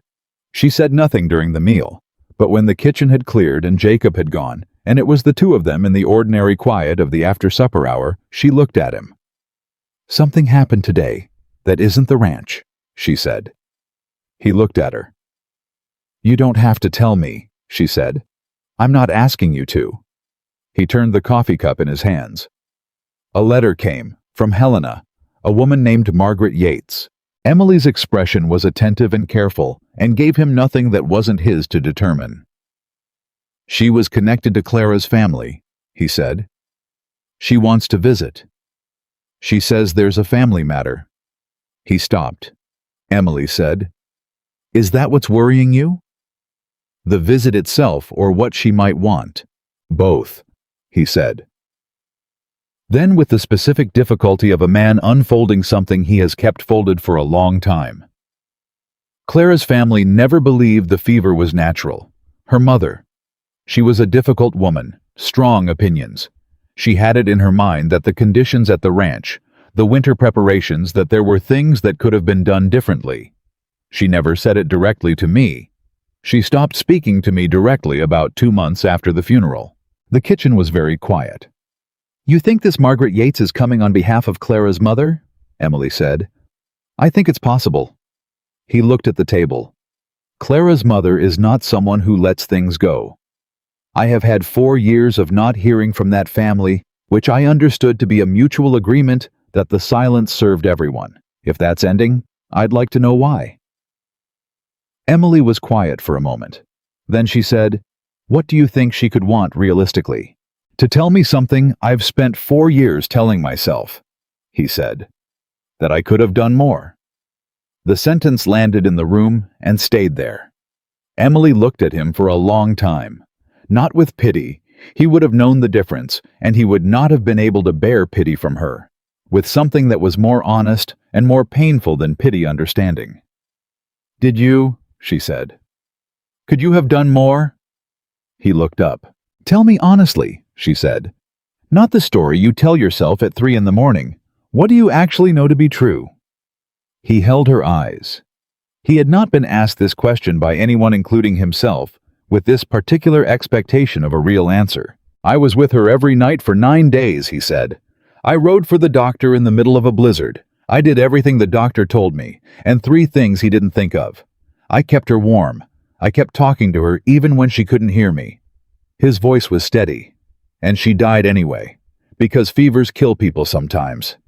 And there is nothing in that fact that I could have changed. Emily nodded. Then Margaret Yates cannot take anything from you that is actually yours. He looked at her. She said it simply, not as comfort, as fact. He breathed once slowly. No, he said. She can't. Then let her come, Emily said.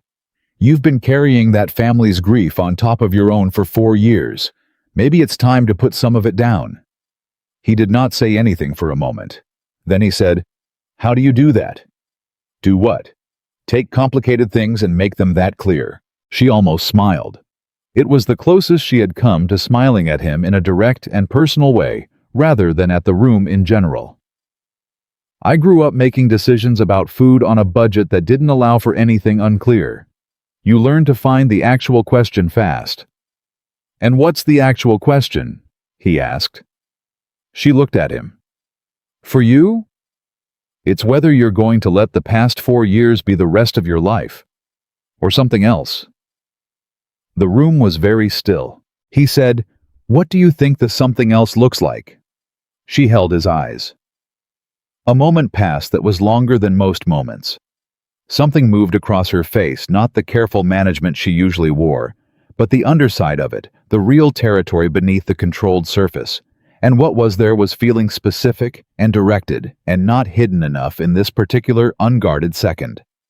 She looked away first, back at the table. I think, she said carefully, that you would know it when you let yourself see it. He looked at her profile. Her hands folded on the table, the line of her jaw. He said, Emily. She looked up. He stopped, started again. I want to say something, and I'm not certain I have the right words for it yet. Her breathing was careful. Take your time, she said. I haven't wanted anything that wasn't this ranch in 4 years, he said. Not one thing. And recently I've been wanting... He stopped again. His jaw worked. He was a man who did things well and said things imperfectly, and right now he was entirely in the territory of words. I've been wanting to know that you're not going to leave. Not because of the cooking. Not because of what you do for this place. Because when you're not in it, whatever room I'm in seems to have something missing that wasn't missing before you came. The silence that followed was the kind that holds a great deal. Emily looked at him with that face he had come to know, the real one, underneath the capable and composed surface, the one that was younger and more uncertain and more full of feeling than she generally showed the world. She said, I told you once I wasn't leaving unless you asked me to. I know, he said. I'm not asking you to leave. I'm asking you to... He looked at her. I'm asking you to stay because you want to, not because it's a job.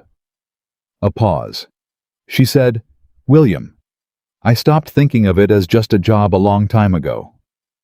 He looked at her across the table, and she looked back, and the room was very quiet and very warm, and neither of them moved. Then she said, I'm afraid. So am I, he said without hesitation. She blinked. She had not expected him to say that. He could see the small surprise of it on her face. He had not expected to say it either, which meant it was entirely true. What are you afraid of? She asked. Being wrong again about the future, he said. Wanting something and losing it. I've that particular kind of loss does something to a person that's hard to recover from. She nodded. I know about that kind of loss. I know you do, he said. And I'm afraid, she said slowly, of being someone's second choice without knowing it. Of being the practical option. The convenience. She looked at the table. I've been the convenient thing before. The useful thing. The thing that fills a need until something better presents itself. I would rather know that up front than discover it later. He looked at her with an expression that was somewhere between pain and certainty. You are not a convenience, he said. There is nothing convenient about any of this. Convenient would have been hiring a man named Holloway again and leaving everything the way it was and not lying awake at night thinking about a woman I have no right to be thinking about. She looked up at him sharply. That is... She stopped. Her voice was not quite steady. You should probably not say things like that to me. Why not? Because I am trying very hard, she said, to be sensible about this. Are you succeeding? He asked. A pause, long enough to be an answer. No, she said. Not particularly. He stood up slowly from the table. He walked around to her side of it. He stopped a foot from her, and she looked up at him from her chair, and he reached out and put his hand, just his hand over hers, on the table. He said, I'm not asking for anything you're not ready to give. I just need you to know that what I feel is real, and it is not convenience, and it is not about the cooking. She looked at his hand over hers. She looked at it for a long time. Then she turned her hand over so that her palm was facing up and her fingers closed around his. I know, she said quietly. I know it's real. They stayed like that for a moment. Not dramatic, not theatrical. Just two people in a kitchen holding hands across the table in the lamplight, each of them with a different kind of fear and the same direction of feeling. Then she released his hand and stood up and said, I should finish cleaning up. Yes, he said. Neither of them moved for another second. Then they both moved to the small practical tasks of the end of an evening, and the kitchen was warm around them, and the lamp was steady, and the ranch outside was quiet. And something that had been held carefully at a distance for 2 months had, in the space of one honest conversation, stepped fully into the room and made itself known.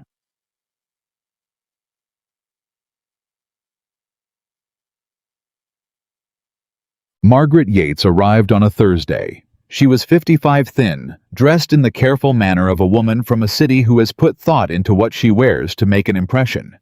And she arrived with the expression of someone who has rehearsed this visit and is uncertain whether the rehearsal was adequate. William met her on the porch. Emily had been told she was coming and had asked no questions and had simply made sure there was coffee and something to offer a guest and had then stayed in the cookhouse which was the correct thing to do, and which she had understood without being told. Margaret Yates sat across from William in the main room of the house, which he had not hosted a guest in for 4 years, and the stiffness of the space was apparent in the way furniture gets stiff when nobody uses it for its intended purpose for a long time. She did not waste much time on preamble. "Clara's mother is dying," she said. William was still. "She's been ill since winter. It's her heart, the doctor says." Margaret stopped, and for the first time the rehearsed quality fell away, and what was underneath it was a woman genuinely in grief for a sister she was losing. "She doesn't have much time." He said, "I'm sorry." "She wants to speak with you," Margaret said, "before she wants to see you." He said nothing for a moment. "She was wrong," Margaret said then, and she said it with the directness of someone who has been carrying this specific thing for long enough to need to put it down.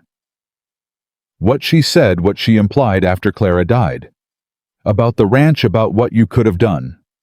She was a mother who had lost her daughter, and she needed somewhere to put it, and she put it on you. She has known for a long time that it was wrong. She's not a woman who says things like that easily. But she wants to say it to you before she can't. William looked at his hands. He thought about what Emily had said, that Margaret Yates could not take anything from him that was actually his. She had been right.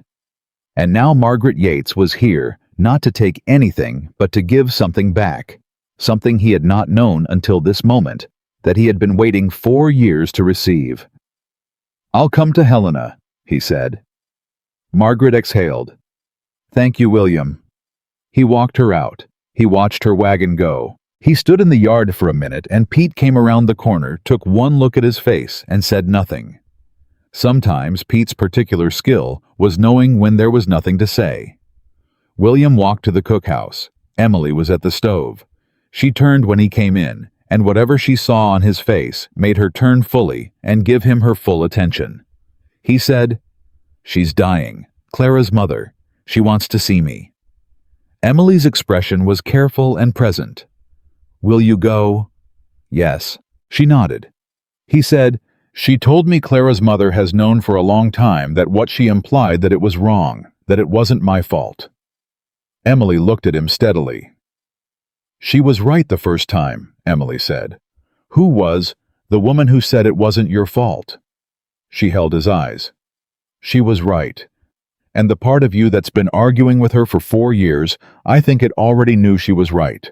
I think that's why it's taken this long." He stood in the cookhouse doorway, and the afternoon light came through, and Emily looked at him with that direct and undecorated honesty that he had come to understand was her most fundamental quality. The thing underneath everything else, and something in his chest that had been braced against a weight for a very long time, felt the weight begin to lift. Not gone. Not entirely. You don't grieve 4 years and have it gone in an afternoon. But lighter. Measurably, genuinely lighter. He said, "I'm going to ride to Helena next week." "I know," she said. "I'll be gone 3-4 days." "The ranch will be fine," she said. "Pete knows what he's doing, and I'll be here." He looked at her. "You'll be here." "I'll be here," she said again, and it was not just information about the next 4 days. They both understood that. He looked at her for one more moment, at this woman who had walked through his gate 2 months ago with nothing but competence and dignity, and the specific unflinching quality of someone who had already survived the worst the world had to offer and had not let it make her small. And he felt something he had not felt in 4 years settle into him like ground taking water after a long drought. He said, "I don't know what I'd do without you here." She held his eyes. "You won't have to find out." He nodded. He walked out into the yard, and the summer afternoon held everything in its warmth. And somewhere in the barn, a horse moved, and the sound of the ranch went on around him, the steady working living sound of a place that had a heart in it again. He did not stop to examine what he felt. He already knew what it was. He did not stop to examine what he felt. He already knew what it was. He left for Helena on a Monday. He said goodbye to Pete at the barn, gave him the list of what needed doing in the order it needed doing, and Pete took it with the steady competence of a man who has been trusted with a thing and intends to honor that trust. He said goodbye to Thomas, who nodded once in the way that contained everything. He said goodbye to Jacob, who said, "Safe travels, Mr. Anderson," which was the most formal thing Jacob had ever said to anyone, and which carried for that reason a weight of sincerity that a longer speech wouldn't have managed. He went to the cookhouse last. Emily was packing him food for the road she had been at it since before he was up, and what she had assembled was not the spare functional provision of someone sending a man off on necessary business, but the carefully considered, specific preparation of someone who had thought about what he would need and when, and had made sure it was right. He saw this and did not say so directly because some things named lose something in the naming. He stood at the door. "You don't need to have done all this." She looked at him over her shoulder. "I know." He came in and stood at the table. She turned and handed him the wrapped package, and their hands were briefly in contact, and neither of them commented on this. "3 days," he said. 4 at the most. "I know," she said. "Go take care of what needs taking care of." He looked at her for a moment with the particular quality of attention he had been directing at her for weeks now, the look that was no longer deniable to either of them as something more than professional regard. He said, "When I get back, I want to finish the conversation we started." She held his eyes. "I'll be here," she said, for the 3rd time. It had become between them something more than reassurance. He put on his hat. He walked to the door. He stopped. Without turning around, he said, "You are the best thing that has happened to this ranch in a very long time, Emily, and the ranch is not the only thing I mean by that." He walked out before she could answer. She stood in the cookhouse with his words in the room around her, and her hands pressed flat on the table, and her eyes closed for exactly 4 seconds. Then she opened her eyes. She went back to work, and the smile that came to her face was the kind that a person wears when they are alone and have stopped trying to manage what they feel. The 4 days without him were not quiet. The first morning, Denny Marsh cut his hand badly on a piece of fence wire, and Emily spent 40 minutes with clean cloth and steady hands, and the knowledge her father had passed on about wounds that needed pressure and wounds that needed air. And when Pete came in to check on him, she had it handled so cleanly that Pete stood in the doorway and looked at her with an expression that was somewhere between impressed and relieved. "You've done this before," Pete said. "My father's supply station was 40 miles from the nearest doctor," she said. "You learn." The second morning, the delivery wagon from town came with a substitution in the order the wrong cut of beef, cheaper grade, the kind of mistake that was either a supply error or a test to see if the cook at Silver Creek was paying attention. Emily was paying attention. She sent it back with a note written in the clean, precise hand she used for the provision log, stating exactly what had been ordered and what had arrived and what the correct item was, and the driver, who had been expecting either acceptance or flustered complaint, got neither. He got specificity. He took the beef back. Pete heard about this from the driver when he was in town that afternoon. He came back and told Thomas, who said nothing, but who set his coffee cup down and nodded in a way that constituted a full paragraph. The 3rd day was the one that mattered. Helen Price came to the ranch. Not with Gerald this time. Alone, which was a different thing entirely, and which communicated more than anything she could have said that this visit was personal. Emily was in the yard when Helen arrived. There was no one else nearby. Pete was out at the north pasture. The hands were distributed across the property. It was mid-morning and the yard was quiet, and it was just the two of them. Helen looked at Emily with the expression she had always worn when looking at her, the one that was just barely too composed to be called contempt, and which always left Emily with the sense of being assessed and found wanting by criteria she had not agreed to. "Miss Carter," Helen said. "Mrs. Price," Emily said. "Mr. Anderson is in Helena. He'll be back tomorrow or the day after." "I know," Helen said. "I came to speak with you." Emily waited. Helen smoothed the front of her jacket. "I am going to say something that I want you to understand is not easy for me to say." She stopped, started again. I have been unkind in what I said in town, about you and about the situation here. And I have become aware that what I said was taken further than I intended and caused you discomfort. It was not quite an apology. It was the shape of an apology with the full weight of accountability removed from it, the kind of statement a woman like Helen Price could construct that looked like responsibility without quite being it. Emily looked at her. She said, "Mrs. Price, I appreciate you coming out here to say that. It takes something to do that, and I mean it honestly." She paused. "But I want to be equally honest with you because I think you are a woman who can receive honesty. What you said in town, it wasn't just unkind.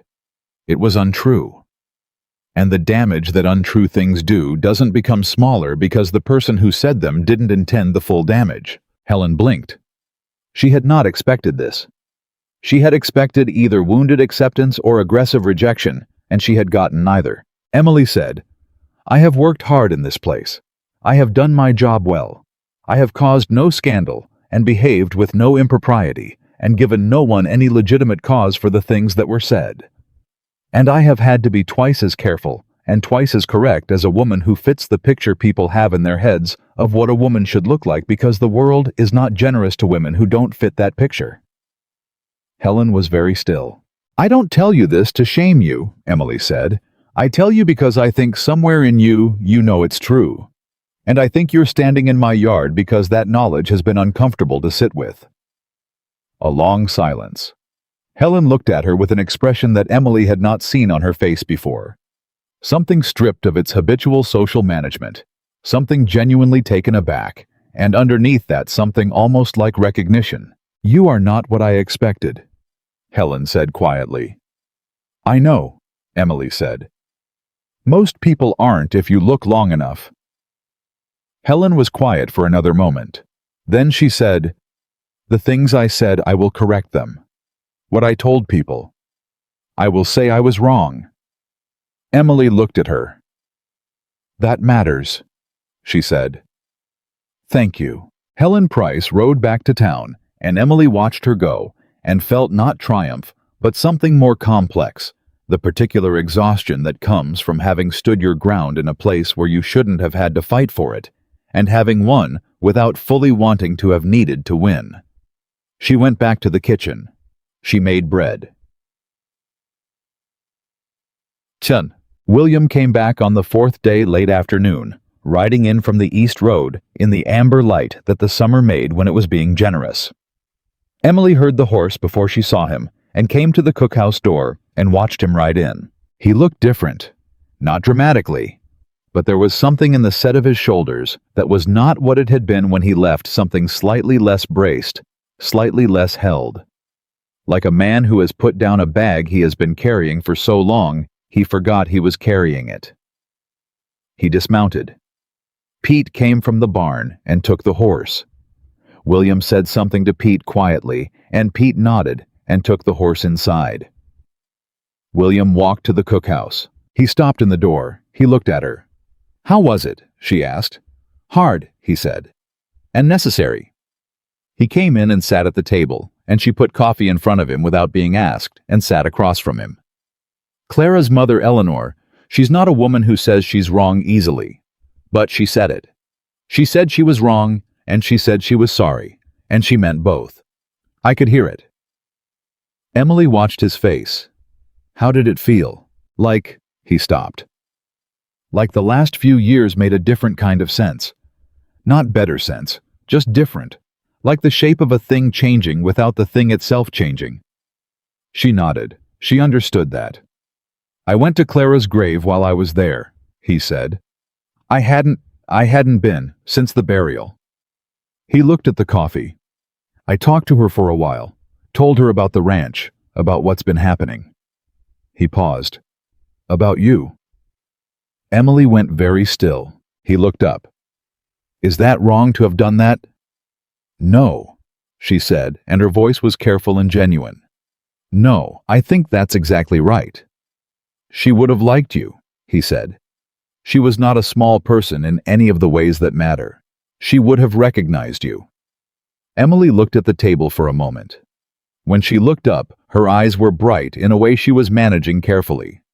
"That's a kind thing to say." "It's a true thing," he said. They were quiet for a moment. Then he said, "I want to finish what I started to say before I left." She met his eyes. He said, "I came back from Helena knowing something more clearly than I did when I left.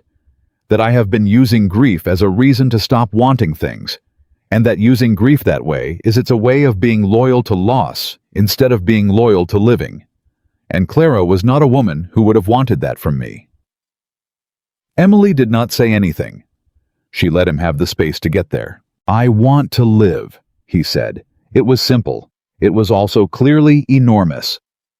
I want the thing that's been happening between us to have room to become what it is.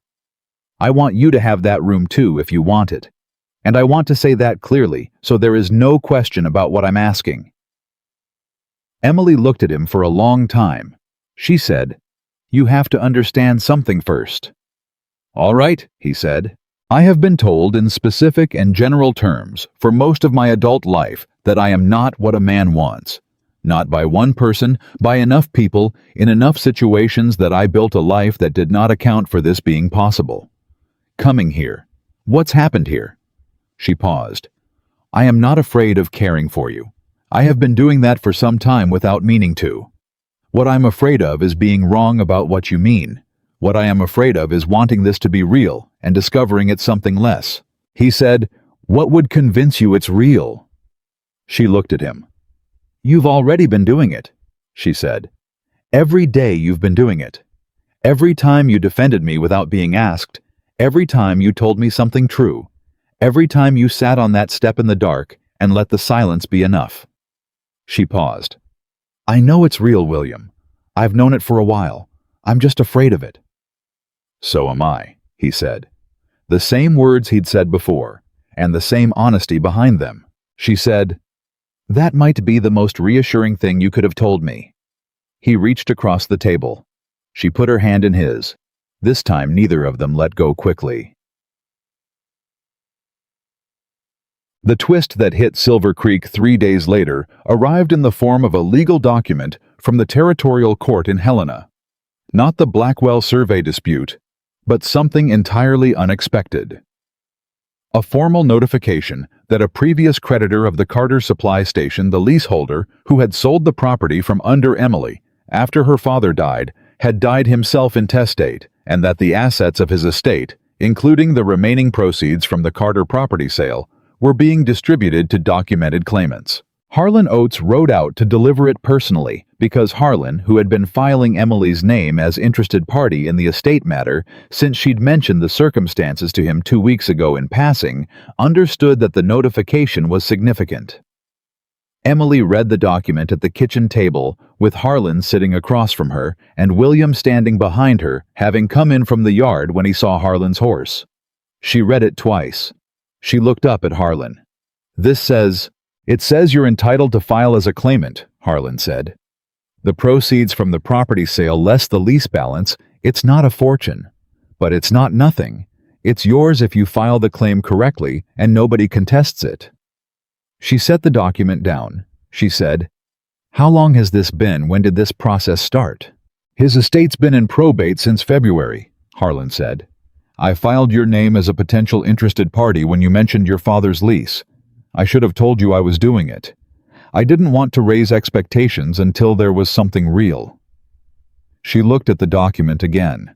Then she looked at William. He was watching her with an expression that was attentive and careful and entirely in her corner. "This means," she said slowly, "that I would have resources.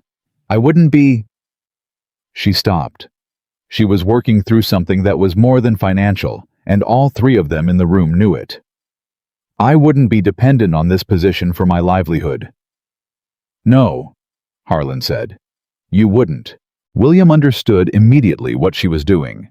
She was removing the question from the table, the unspoken one that had always been present underneath everything.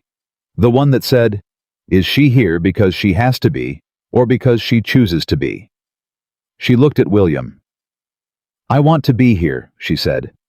"I want you to know that this doesn't change that. If anything, I want you to know that what I feel has nothing to do with having nowhere else to go." He looked at her for a moment. He said, "I know that." She held his eyes. "I needed you to know it with evidence," she said. "Not just my word." Harlan, who had good sense, found something extremely interesting to look at in the document he was holding. William said, "File the claim, Emily." "I will," she said. "And then," he said, "come have supper with me. Not as the cook. Just come have supper with me." She looked at him. Something in her face did the thing it did when she was managing the distance between what she felt and what she showed, and this time she managed it less successfully than usual. "All right," she said. "Yes." Harlan cleared his throat. "I'll just leave these documents with you." What happened in the weeks that followed was not a single dramatic event. It was the accumulation of small things that together made something large and permanent. William rode to town and had a conversation with Gerald Price at the mercantile counter that Gerald described afterward to his wife as the most direct conversation he had ever had with anyone, and which resulted in Gerald Price making 3 clarifying statements to 3 separate people about the nature of the situation at Silver Creek Ranch, which was simply that a skilled professional ran the cookhouse and the household provision, and that anyone who had implied otherwise had been mistaken.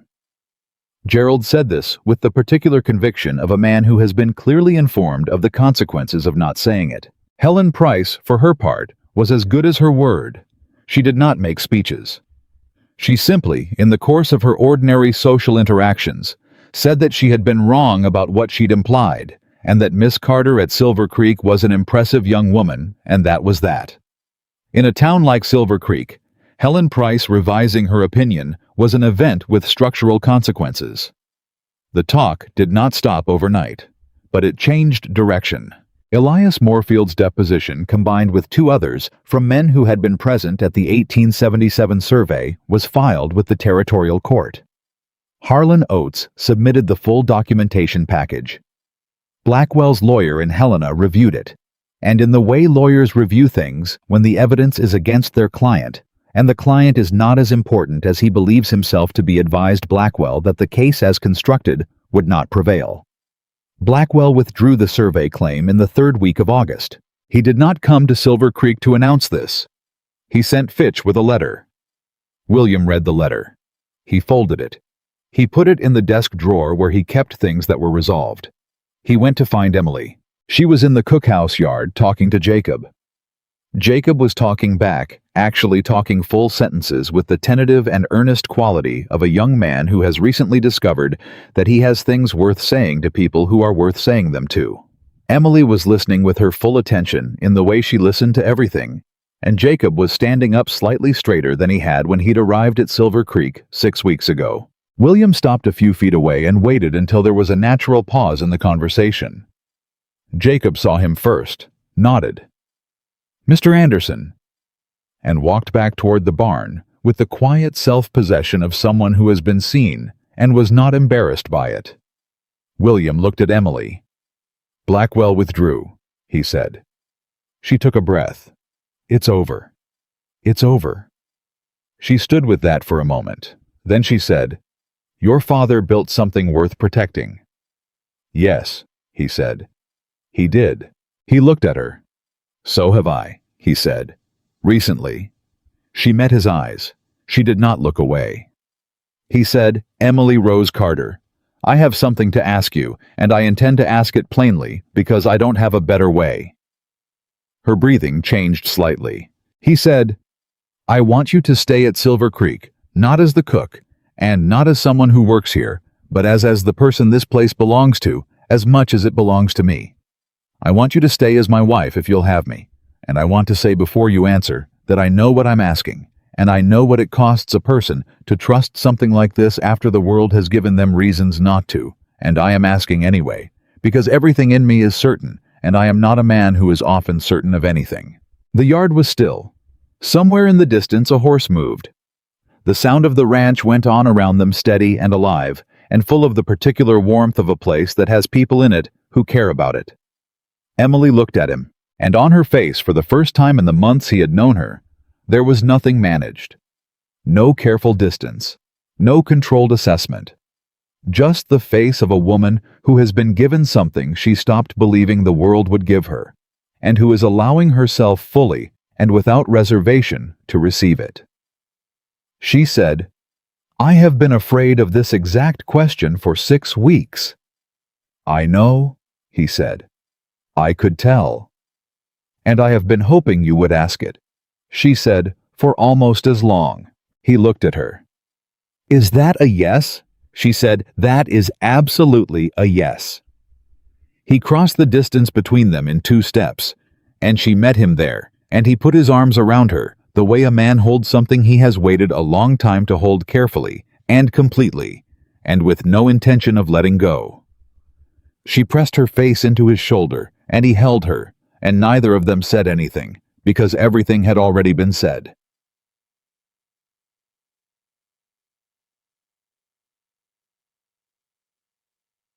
They were married in September, when the Montana summer was beginning its slow turn toward the gold of early fall. It was not a large wedding. It was not meant to be. They married in the yard of Silver Creek Ranch, because that was where everything that mattered between them had happened, and there was no church or hall that had more claim on that than the ground they'd been walking every day. Pete Callahan stood up with William. Maria stood up with Emily.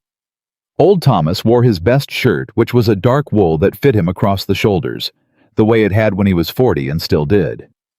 Jacob combed his hair and stood in the back and watched with the expression of a young man filing something away carefully, because he wants to be able to remember it exactly. The people who came were the people of Silver Creek who had watched the story of these 2 people unfold over the summer, and who had most of them revised their opinions along the way, in the way that people who are paying attention revise things when the evidence requires it. Elias Moorfield came. He stood near the back, leaning on his cane, and he watched William Anderson look at Emily Carter, and Emily Carter look at William Anderson.